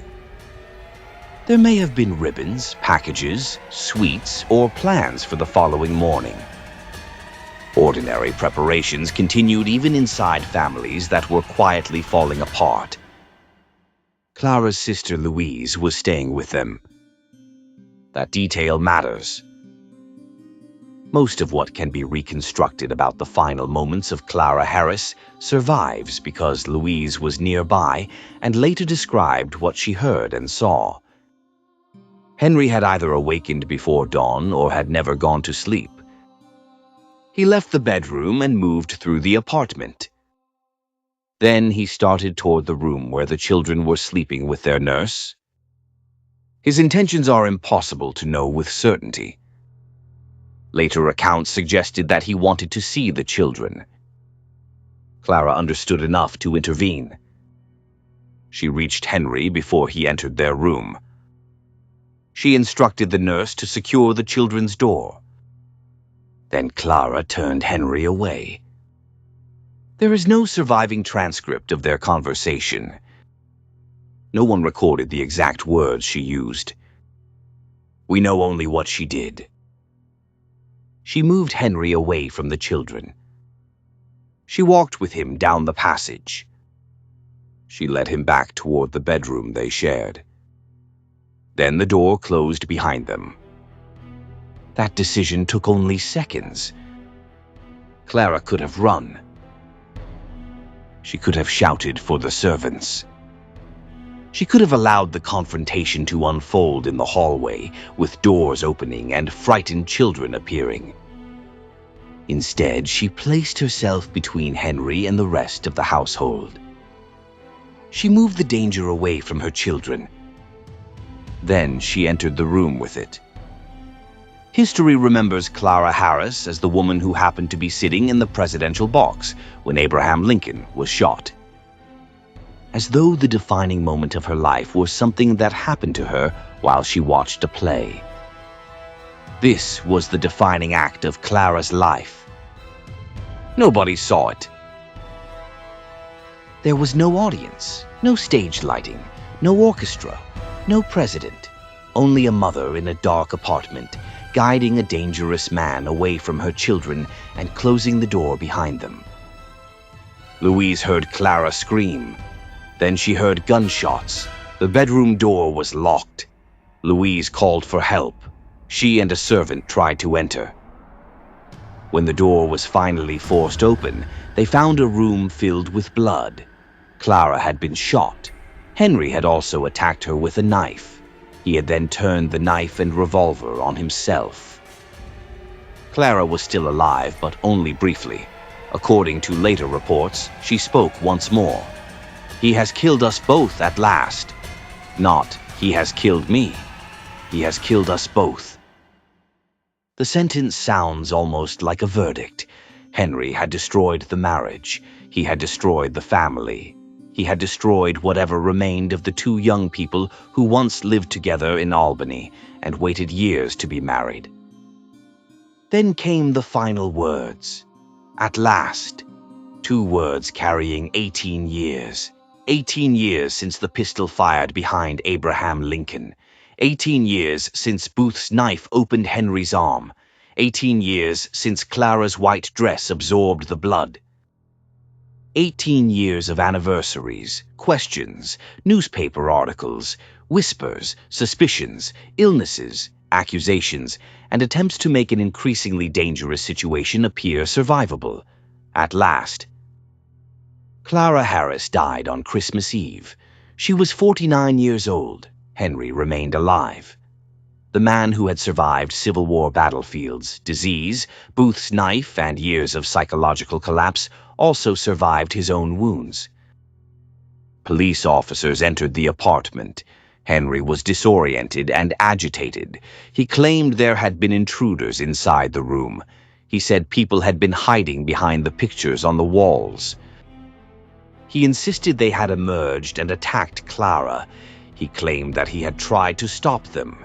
18 years earlier, Henry had stood bleeding inside Ford's Theater and shouted for someone to stop John Wilkes Booth. Now, in another blood-filled room, he once again described himself as a man trying to stop somebody. The intruders existed only in his mind. Clara was dead on the floor. Henry was taken to a hospital. The physicians initially believed his wounds would be fatal. They were not. On Christmas Day, an American diplomatic official sent a telegram to the United States minister in Berlin. The language was brief and formal. A terrible tragedy had occurred in the American community in Hanover. Colonel Rathbone, during a fit of insanity, had killed his wife and seriously wounded himself. His injuries were believed to be mortal. The telegram reduced the destruction of an entire family to a few lines of diplomatic reporting. Name, position, mental condition, dead wife, wounded husband, expected outcome. Henry did not die. Almost nothing about the tragedy would resolve itself so neatly. The children were kept away from the bedroom. They were not permitted to see their mother. They were not reunited with their father. They had gone to sleep as the children of an American consul preparing for Christmas. They awakened inside a diplomatic emergency. Their mother was dead. Their father had been taken away. Adults spoke in lowered voices. Doors remained closed. Within a short time, the children were removed from Hanover and sent back to the United States. They were placed in the care of Clara's brother, William Harris. Their lives had been divided as completely as their mother's had been at Ford's Theater. Before the bedroom door opened. After the bedroom door opened. Before Christmas Eve. After Christmas Eve. Clara was buried in Hanover. There was no funeral train. No crowds filled the streets. No flags were lowered across a nation. No newspapers printed hour-by-hour accounts of her final moments. She was placed in foreign ground, thousands of miles from Albany. The woman who had been present at one of the most famous deaths in American history received a burial her own children would never visit. Henry remained hospitalized while German authorities investigated. The evidence was not difficult to understand. Louise had been inside the apartment. The servants had heard the disturbance. Clara's body showed the violence inflicted upon her. Henry's mental deterioration had been observed for years. His claims about attackers behind the pictures only confirmed how completely he had lost contact with reality. The legal proceedings were held in Hanover early in 1884. Physicians examined Henry. Witnesses described his behavior. The court concluded that he had been insane when he killed Clara and was not criminally responsible under German law. He was committed to an institution for the criminally insane in Hildesheim. He was 46 years old. He would remain there for almost 28 years. The children did not grow up with their father. They were raised in America by their uncle. The family avoided speaking publicly about what had happened. There was little benefit in explaining it. Their father was known in the United States as the courageous officer who had tried to stop John Wilkes Booth. Their mother was remembered, when she was remembered at all, as the woman whose dress had been stained with blood. The respectable version of the story left no comfortable place for Christmas Eve in Hanover. So the family did what families often do with unbearable history. They lowered their voices. They closed the door. They allowed silence to become part of the inheritance. Henry remained in Hildesheim. Institutional records suggest that his condition continued to decline. At times, he did not appear to understand what he had done. At times, he did not remember having children. He lived inside the institution longer than he had been married to Clara. Longer than he had served in the army. Longer than the entire period between Lincoln's assassination and Clara's murder. Henry Rathbone died on August 14, 1911. He was 74 years old. He left the institution in a coffin. He was buried beside Clara in Hanover.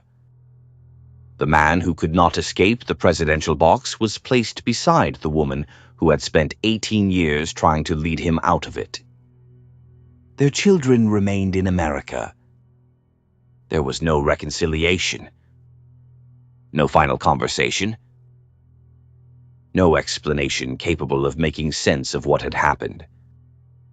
Clara had protected the children in the final moments of her life. She moved Henry away from their door. She placed herself between them and the danger. She died on the other side of that bedroom, but the children survived. That was not an accident. It was the last thing Clara Harris did. The son who burned the dress. Clara Harris saved her children. She did not live to raise them. After the killing in Hanover, Henry Riggs Rathbone, Gerald Lawrence Rathbone, and Clara Pauline Rathbone were sent back to the United States. Their mother was dead. Their father remained alive in a German hospital and would soon be committed to an institution for the criminally insane. The children were placed in the care of Clara's brother, William Harris. They returned to the country their parents had taken them away from only a short time earlier. They returned without either parent. The oldest, Henry Riggs, was 13 years old. Gerald was 12. Clara Pauline was 11. They were old enough to remember the apartment in Hanover. Old enough to remember the strange behavior that came before Christmas Eve. Old enough to understand that the adults around them were carefully avoiding certain words. Their father was not dead. That may have made the loss more difficult. He remained alive in Germany, confined inside an institution, physically separated from his children, but never entirely absent from the family's story. There would be no funeral through which they could place him in the past. No grave beside which they could stand and say goodbye. Only reports. Letters. Institutional updates. Long stretches of silence. The children grew up inside Clara's family. Publicly, little was said about what had happened. The newspapers had reported the killing, but the Rathbones were a prominent family, and prominent families understood how to close ranks. Clara's name remained connected to Abraham Lincoln. Henry's name remained connected to John Wilkes Booth. Christmas Eve in Hanover became the part of the story spoken about quietly when it was spoken about at all. Silence was not merely embarrassment. It was protection. The children had already lost their parents. They did not need to become permanent exhibits in the same National Museum of Tragedy that had consumed Clara and Henry. Henry Riggs grew into adulthood carrying the names of both his father and his mother's family. He entered law, then politics. He moved west and established himself in Illinois, the state most closely associated with Abraham Lincoln. The connection was impossible to avoid. Lincoln had been present at the beginning of Henry Riggs's family tragedy without ever knowing it. The president had died when Henry Riggs's parents were still an unmarried young couple.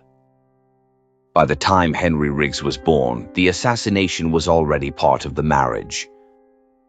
He inherited a family story that began before his birth and shaped nearly everything that followed. He also inherited the legend of the dress. According to family tradition, Clara's blood-stained white satin gown had remained hidden inside the Loudonville house for decades. The closet had allegedly been sealed behind brick and plaster. Behind that wall, the dress waited while Clara married, gave birth to 3 children, crossed the Atlantic, and died in Hanover. It waited while Henry spent his years in Hildesheim. It waited while the children grew up. It waited while the house aged around it. By 1910, Clara had been dead for 27 years. Henry remained alive in the institution in Germany, although there is no clear indication that his eldest son maintained meaningful contact with him. Henry Riggs returned to the old family property in Loudonville. According to the story passed down through the family, he ordered the sealed closet opened. Workers removed the plaster, then the bricks. The wall that had concealed the dress for more than 40 years came down. Inside was the white satin garment Clara had worn to Ford's Theater. The fabric had darkened with age. The bloodstains remained across the sleeve and front. It was the last physical object that joined all the pieces of the family's tragedy. Clara, Henry, Lincoln, Booth, the presidential box, the wound, the marriage, the sealed room. The dress had survived longer than Clara. It had survived longer than the marriage. It had survived nearly the entire childhood of the son who now stood before it. Henry Riggs carried the dress outside. Then he burned it. According to later accounts, he believed the garment had brought misfortune to the family. That explanation sounds irrational when considered literally. A dress does not cause an assassination. It does not create mental illness. It does not fire a revolver or raise a knife. But families do not always assign blame according to logic. Sometimes an object becomes the container for everything that cannot be confronted directly. The dress represented the night Clara and Henry's future changed. It carried Henry's blood before Clara became his wife. It remained in the family while his condition worsened. It outlived her. To Henry Riggs, destroying it may have felt like the only available action against a history he had never chosen. He could not burn John Wilkes Booth. Booth was already dead. He could not burn Ford's Theater. It belonged to the federal government. He could not burn 18 years of his parents' marriage. He could not burn the locked bedroom in Hanover. He could not burn the memory of awakening on Christmas Eve to adults who would not let him through a door. He could not burn the institution where his father remained alive. He could burn the dress. So he did. Satin burns quickly. The fabric would have curled at the edges. The white surface would have darkened. The old bloodstains would have disappeared into flame and smoke. After more than 40 years in darkness, the dress was gone within minutes. The act appears final. It was not. The object had been destroyed. The room that created it remained. In one of the strangest turns in the entire story, Henry Rathbone entered public life and became involved in preserving the history of Abraham Lincoln. He was elected to the United States House of Representatives from Illinois in 1922 and began serving the following year. He represented a state that had transformed Lincoln from politician into civic ancestor. Lincoln's name was everywhere. In speeches, monuments, museums, schools, campaign rhetoric, historical societies. Henry Riggs could not enter Illinois politics without entering Lincoln's shadow. Perhaps he did not want to escape it. While serving in Congress, he supported the federal purchase of Osborne H. Oldroyd's enormous collection of Lincoln artifacts. Oldroyd had spent decades collecting letters, books, photographs, personal objects, and assassination relics. The collection included thousands of items connected to Lincoln's life and death. Henry Riggs also advocated for preserving Ford's Theater as a national memorial and museum. In 1927, he introduced legislation proposing that the building be used as a national war memorial and veterans headquarters. That proposal did not immediately become law, but the effort contributed to the growing movement to restore and preserve Ford's Theater as a historic site. The symbolism is almost too exact. Henry Riggs spent one afternoon destroying the physical object that represented what Ford's Theater had done to his family. Then he spent part of his public career helping preserve the theater itself. He burned the dress. He protected the room. The contradiction may not be a contradiction at all. The dress belonged to Clara. It carried Henry's blood. It belonged to the private catastrophe of the Rathbone family. The theater belonged to the country. One could be destroyed. The other had become history. Perhaps Henry Riggs wanted control over both. The family relic could be burned because it had tormented the people who inherited it. The national site could be preserved because the truth of what happened there should not disappear. There is another possibility. Perhaps preserving Ford's Theater was his way of forcing the country to keep looking at the room it had allowed his family to carry alone. The nation remembered Lincoln's death. The museum would ensure that memory remained. But inside the reconstructed box were also the places where Clara and Henry had been sitting. The room preserved their presence even when the labels barely mentioned them. The presidential rocking chair survived. The door survived. The wooden bar survived. The weapons survived. Henry's blood-stained gloves survived. Clara's dress did not. Her own son made certain of that. Henry Rathbone died in 1928 at the age of 58. He did not live to see the Lincoln Museum open at Ford's Theater in 1932. He did not see the later restoration of the building as a working theater and National Historic Site.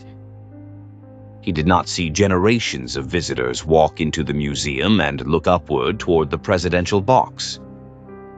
But his efforts became part of the complicated history that preserved the building. The son who destroyed his mother's dress helped ensure that the room associated with it would never disappear. Gerald Lawrence Rathbone lived until 1936. Clara Pauline Rathbone lived until 1918. All three children died before the middle of the 20th century. None appears to have returned to Hanover to visit their parents' graves. Perhaps they had no desire to go back. Perhaps the distance was too great. Perhaps the family had already buried Germany in silence. Henry Rathbone died in 1911 and was placed beside Clara. For several decades, their graves remained together. Then the cemetery reclaimed the plots. German burial grounds often operate under renewable leases rather than permanent ownership.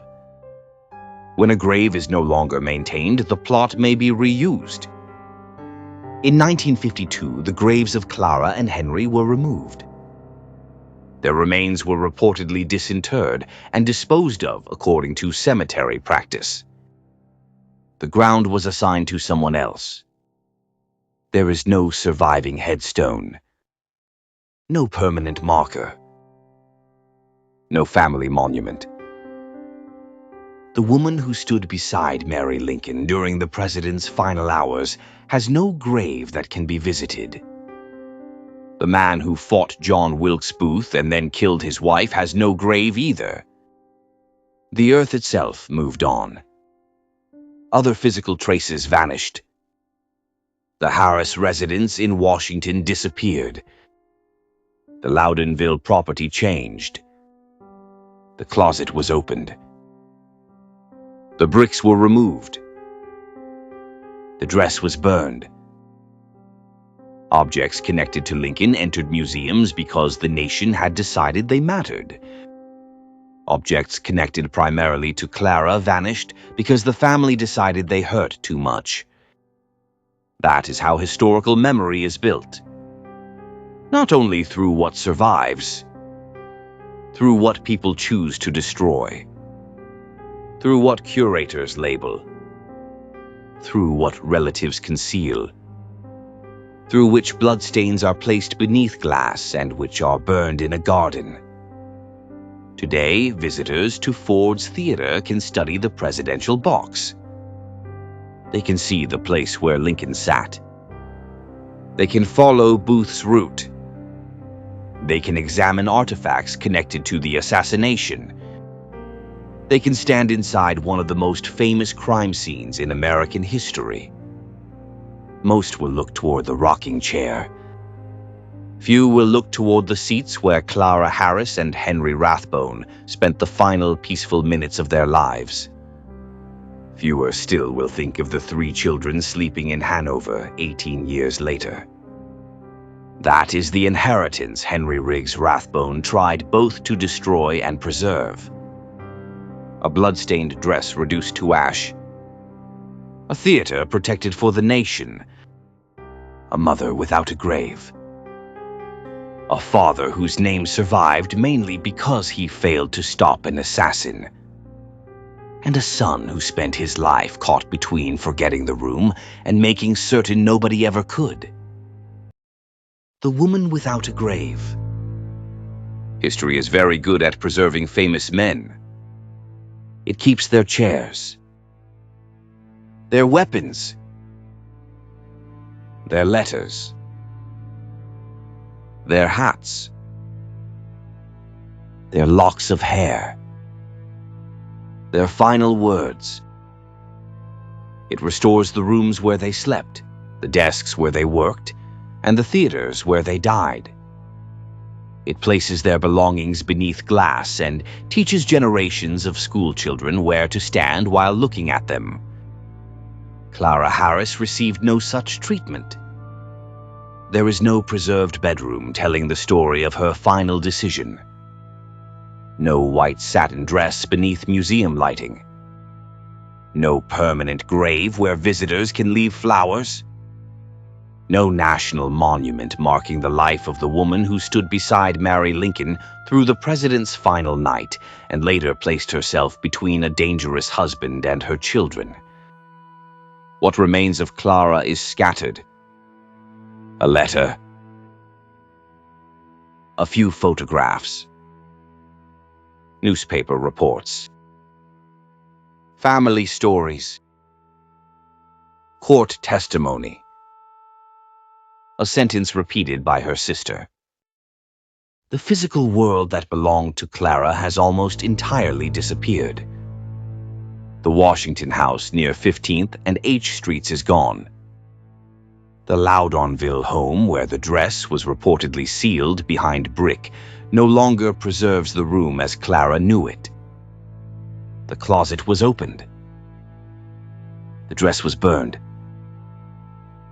The bricks were removed. The wall vanished. The Hanover apartment became another private address in a city that had no reason to preserve the bedroom of an American consul's murdered wife. The cemetery reclaimed her grave. Even the ground refused permanence. At Ford's Theater, the national story remained carefully protected. Visitors can still stand beneath the presidential box and look toward the place where Abraham Lincoln sat. They can examine Booth's pistol. They can study the knife. They can follow the route of the assassin through the theater. They can see photographs of the conspirators, descriptions of the manhunt, and objects connected to Lincoln's final hours. The assassination survives in extraordinary detail. Clara survives mostly as placement. She was there. She sat beside Henry. She helped Mary Lincoln. Her dress was stained. Then the story moves on. That is how women often disappear from history. Not through a deliberate decision that they did not matter. Through repetition. One historian repeats the president's story. Another repeats Booth's escape. Another reconstructs the medical treatment. Another studies the conspiracy. Clara remains in the box, but always at the edge of the frame. She becomes scenery in the tragedy of more famous people. The senator's daughter. The major's fiancé.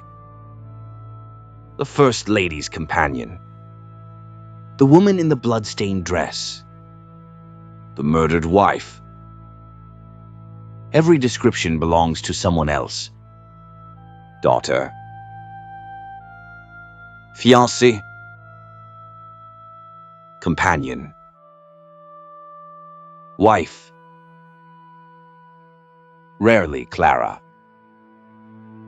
Her life is introduced through the men surrounding her and concluded through the man who killed her.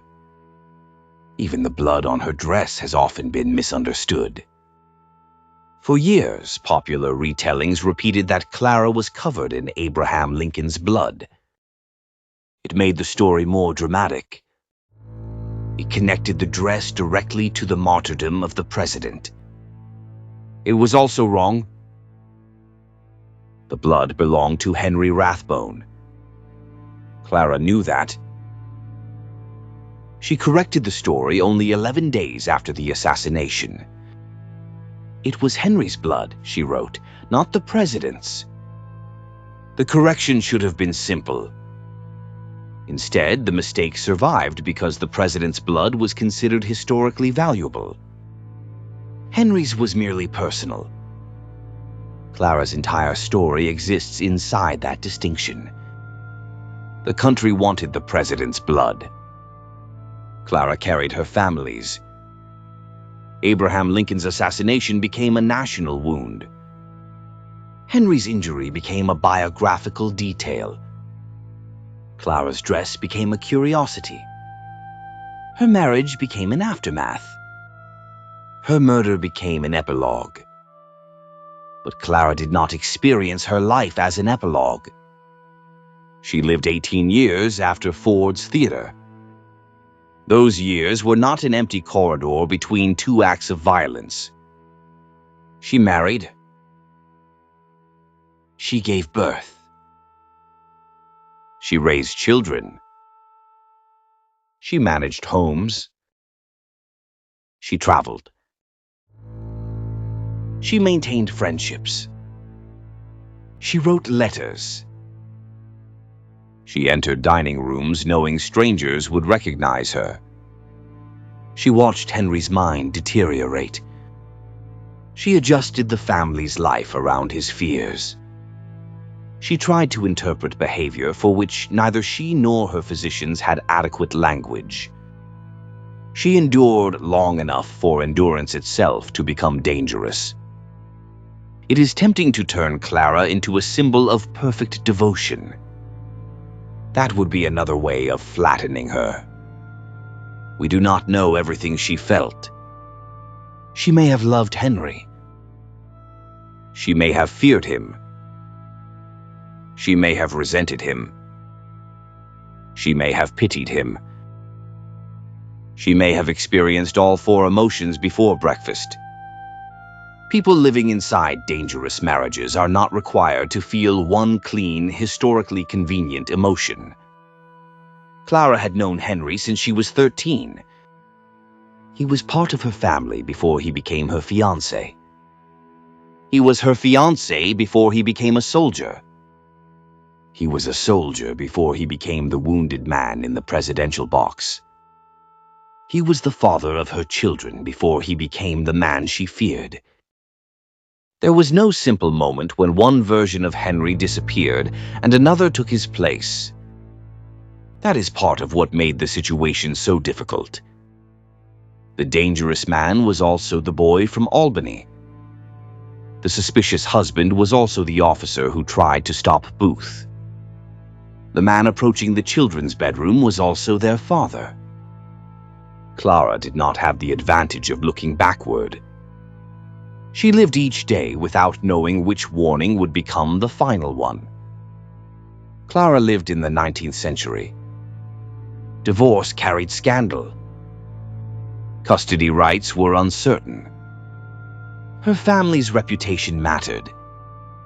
Henry was wealthy, prominent, and publicly celebrated as a hero. His mental deterioration could be hidden beneath respectable language. He was nervous. He was exhausted. He was unwell. He needed travel. He needed purpose. He needed a diplomatic appointment. Almost everyone around Clara could find a phrase that avoided the most important sentence. Henry was becoming dangerous. Even when Clara recognized the danger, recognition did not automatically create an escape route. She was thousands of miles from home. She had 3 children. She was the wife of an American official. She lived in a household where appearances remained part of her responsibility. She had spent most of her adult life protecting Henry from public judgment. By the time she needed protection from him, the habit of silence had already hardened around the family. Clara's final act breaks through that silence. On Christmas Eve, Henry moved toward the room where their children slept. Clara intercepted him. She had the children's door secured. She led Henry away. Then she entered the bedroom with him. The action contains no speech for history to carve into marble. There is no dramatic declaration. No audience saw it. No photographer recorded it. She simply moved the danger away from her children. That was the decision. Everything after it happened behind a closed door. Clara's reported final words have survived because her sister Louise repeated them. He has killed us both at last. The sentence is often presented as an eerie prediction fulfilled. It may have been something more immediate. Henry had killed Clara. He had also destroyed himself. Even though he survived physically, the husband, father, soldier, diplomat, and public hero had ended inside that room. He had killed the family as it had existed. He had killed the future Clara may once have imagined for both of them. He has killed us both. Then, at last. Those words do not mean Clara expected to die from the moment she entered Ford's theater. They do not prove she believed in a curse. They do not transform the blood-stained dress into a supernatural object. They sound like the words of a woman who had been living beside danger for a very long time and understood in her final moments that the danger had finally reached its conclusion. The temptation to blame Ford's theater for everything is understandable. The assassination provides a clean beginning. A pistol fires. A knife falls. A life breaks. History loves clean beginnings. Human collapse is rarely that obedient. Henry had served through terrible battles before April 1865. He had suffered recurring illness. He may already have been physically and psychologically vulnerable. The assassination did not necessarily create every part of what followed. It became the event around which everything else gathered. The war, the illness, the guilt, the public attention, the empty years after leaving the army, the suspicion, the isolation, the assassination of Garfield, the move to Germany, the revolver. Ford's theater became the room Henry's mind returned to because it offered one precise moment on which to place an entire lifetime of suffering. 30 seconds, a measurement, a question. Could he have moved faster? Could he have stopped Booth? Could he have saved Lincoln? The answer was no. Henry never accepted it. Clara spent 18 years living beside the argument. We should be careful not to turn Henry's suffering into an excuse. Trauma is not guilt. Mental illness is not guilt. Being a veteran is not guilt. Millions of traumatized and mentally ill people never become violent. Henry's condition may explain how his perception of reality deteriorated. It does not reduce Clara's murder to a medical symptom. She was not the unfortunate side effect of a more important man's illness. She was the victim. That sentence should not be difficult. History has often made it difficult anyway. Henry's story contains war service, presidential assassination, heroism, injury, and madness. It is dramatic. Clara's story contains emotional labor, endurance, caregiving, fear, and a final attempt to protect her children. It is quieter. History frequently mistakes quiet suffering for secondary importance. The result is that Henry becomes tragic, while Clara becomes tragic because of Henry.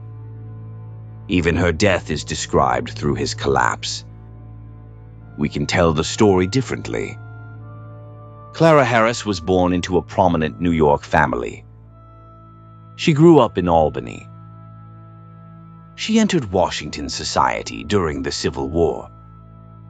She became a close companion of the First Lady. She witnessed Abraham Lincoln's assassination from only a few feet away. She helped control Henry's bleeding. She stayed with Mary Lincoln while the president died. She survived public scrutiny. She married. She raised 3 children. She crossed the Atlantic. She managed a household inside a crisis that few people around her were willing to name. And in the final moments of her life, she moved a dangerous man away from her children. Clara Harris was not merely present when history happened. She acted. She protected. She endured. She made decisions inside circumstances built by war, gender, reputation, medicine, marriage, and fear. Her life deserves more than a parenthesis in the Lincoln assassination. In 1952, Clara's grave disappeared. A cemetery clerk did not make a moral judgment about her life. The plot had gone untended. The lease had expired. The space was needed. The rules were followed. That ordinary bureaucracy may be the final cruelty of the story. Clara was not erased by an enemy. She was erased by procedure. A name in a ledger. A date. A plot no longer maintained. A line crossed out. Ground reassigned. There is no dramatic villain in that ending. No pistol. No knife. No assassin stepping through a door. Only the quiet administrative disappearance of a woman already pushed to the edge of national memory. Ford's Theater remains. The presidential box remains. The assassination is reenacted in books, films, tours, lectures, classrooms, and documentaries. Millions know the name John Wilkes Booth. Millions know the name Mary Todd Lincoln. Far fewer know Clara Harris. Fewer still know what she did in Hanover. Perhaps that is the final responsibility of telling her story. Not to invent a ghost. Not to diagnose the dead with false certainty. Not to turn a blood-stained dress into a cursed carnival object. Not to excuse murder because the murderer once behaved heroically. The responsibility is simply to return Clara to the center of her own life. To look past the president, past the assassin, past the wounded major, toward the woman in the white satin dress. She entered Ford's Theater expecting a comedy. She left carrying Henry's blood. She spent 18 years trying to keep a family together after one of the most famous acts of violence in American history. When the danger finally moved toward her children, Clara stepped between them and it. The country preserved the room where Abraham Lincoln died. Clara Harris has no grave, but she has a story. And this time, history does not get to walk past her. Final thoughts. On April 14, 1865, 4 people entered the presidential box at Ford's Theater. Abraham Lincoln became a martyr. Mary Lincoln became the grieving widow. John Wilkes Booth became one of the most infamous names in American history. Henry Rathbone became the wounded officer who tried to stop him. Clara Harris became the woman standing beside them. That was the role history gave her. A witness. A companion. A blood-stained dress at the edge of somebody else's tragedy. But Clara's life did not end when the curtain fell at Ford's Theater. She lived for 18 more years. She married Henry. She raised 3 children. She crossed oceans. She managed homes, correspondence, social expectations, public curiosity, and a husband whose grip on reality was slipping further away from him. She lived inside the aftermath while the rest of the country turned the assassination into legend. That distinction matters. For the public, Lincoln's death became history. For Clara, it became domestic life. It entered her marriage. It sat at the dining table. It followed the family into hotels. It appeared every April in newspapers. It crossed the Atlantic with them. It waited in Hanover. And when Henry finally moved toward the room where their children slept, Clara placed herself between them and the danger. That was not passive suffering. That was an act. A decision. A mother understanding in a matter of seconds what had to be done. History has spent more than a century analyzing the 30 seconds inside the presidential box. Who moved first? When did Booth fire?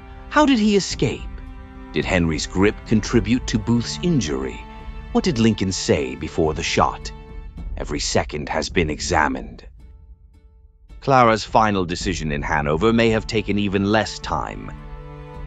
Nobody built a museum around it. There was no audience. No Secretary of War recording events from the next room. No journalists waiting outside. No nation demanding every detail. Only a woman leading a dangerous man away from her children. That moment deserves to be remembered as clearly as anything that happened at Ford's Theater. We should also resist the temptation to simplify Henry Rathbone. He was not born as the monster of this story. He was a soldier, a survivor of some of the Civil War's most brutal fighting, a man who reacted instantly when Booth attacked the president, a man who nearly died trying to stop him. He was also the man who murdered Clara. Both facts are true. One does not erase the other. Trauma can explain suffering. Mental illness can explain distorted perception. Neither turns murder into an accident. Neither removes Clara from the center of what happened. Too often, historical accounts become so fascinated by the collapse of the troubled man that the woman he killed becomes a final paragraph. She becomes evidence of how far he had fallen. Clara deserves better than being used as proof of Henry's tragedy. She had a tragedy of her own. She also had a life. A childhood in Albany, a friendship with Mary Lincoln, years in Washington society, a marriage, 3 children, private jokes, ordinary mornings, unanswered letters, carriage rides, dinners, travels, arguments, worries, and days that had nothing to do with presidents or assassins. Those ordinary details are mostly gone. Violence preserved the parts of Clara's life that history considered dramatic. The rest disappeared. That is how archives can distort a person. The surviving documents show us blood, death, courts, newspapers, and diplomatic telegrams. They tell us far less about laughter, affection, irritation, motherhood, or the small routines that made Clara a complete human being. We know what she wore the night Lincoln was shot. We do not know her favorite dress. We know what she reportedly said while dying. We do not know the words she used to comfort her children when they were frightened. We know the blood-stained gown may have been sealed behind a wall. We do not know which objects she kept near her bed because they made her happy. History remembers the evidence. It loses the woman. The story of the sealed closet remains powerful because it represents that disappearance. A dress hidden behind bricks, a memory preserved and concealed at the same time, a family refusing to destroy the past but unable to continue living in the same room with it. Whether every detail of the legend is true matters less than the reason it survived. People understood that Clara carried something home from Ford's Theater that could not simply be washed away. Her son later burned the dress. Perhaps he believed he was destroying a curse. Perhaps he was destroying evidence. Perhaps he was attempting to perform the funeral his family had never been allowed to have. He burned the object, then he helped preserve the theater. That contradiction may be the most honest part of the entire story. We want to forget what hurt us. We also want proof that it happened. We destroy the private relic. We preserve the public room. We erase the stain. We build the museum. Ford's Theater remains one of the most carefully remembered rooms in American history. Clara's grave does not remain at all. The cemetery reused the plot. The headstone disappeared. The dress became ash. The Washington house was demolished. The Hanover apartment returned to ordinary life. The physical world slowly removed every place that belonged specifically to Clara. But absence is not the same as insignificance. A person does not stop mattering because the evidence becomes inconvenient. Clara Harris stood inside one of the most famous moments in American history. Then she lived through the part nobody wanted to watch. She endured the years after the gunshot, the years after the applause, the years after the mourning crowds went home. And when the final violence came, she protected her children. That is Clara's story. Not merely the woman in the presidential box, not merely the woman wearing the bloody dress, not merely Henry Rathbone's wife. Clara Harris was the person history left standing after everyone turned toward the president. For more than a century, the country preserved Lincoln's chair, Booth's pistol, Henry's gloves, and the room where the assassination happened. The least we can preserve now is her name. Clara Harris. She survived Ford's Theater. She did not escape its shadow. She died protecting her children. And although she has no grave, she will not be forgotten here. The president's chair was preserved. The assassin's pistol was preserved. The theater was restored. Clara Harris was given no monument, no permanent grave, and barely a paragraph. But history does not belong only to the people whose names were carved into marble. It also belongs to the witnesses, the survivors, the mothers who stood between danger and their children, the women who carried the blood while everyone else carried the legend. Clara Harris entered Ford's Theater expecting an ordinary night. She left carrying a story that followed her for the rest of her life. Today, we brought that story back into the light. A Pizzaverse Studios documentary. A Palermo Productions original. Written by Bambi Palermo. Narrated by Vincent Vinny DiPrio. Thank you to the real ones. Stay sharp. Stay skeptical. Stay authentic. This is the Pizzaverse. And we don't rewrite history. We excavate it. For more deep dives into hidden history, organized crime, psychology, old Hollywood, dark fairy tales, strange legends, and the stories powerful people would prefer you never examine too closely, subscribe to Bambi Palermo and the Pizzaverse. This is where history gets questioned, myths get shaken down, and famous stories are invited into the back room to explain exactly what they left out. Leave a comment and tell us what part of Clara Harris's story stayed with you. Was she erased because history focused too heavily on Abraham Lincoln? Did Henry Rathbone's trauma begin at Ford's Theater? Or did the war simply give it a place to gather? And should Clara Harris be remembered not only as a witness to Lincoln's assassination, but as a mother who died protecting her children? Share your thoughts below. Stay sharp. Stay skeptical. Stay authentic. To everyone who watches, comments, shares, subscribes, and supports this channel, thank you. Every documentary requires research, writing, fact-checking, editing, narration, patience, and at least one late-night moment when somebody realizes they have spent 3 hours investigating the burial laws of a 19th century German cemetery. Your support makes the work worthwhile. To the loyal members of the Pizzaverse, thank you for continuing to question the official stories, challenge the easy explanations, and remember the people history pushed to the edge of the frame. Clara Harris had no permanent grave. Her dress was destroyed. Her home disappeared. Her story survived only in scattered letters, records, family accounts, and the memories of people who refused to let her vanish completely. By watching this documentary, you helped keep her name alive. Thank you to the real ones. We will see you at the next one. Loyalty, truth, and legacy.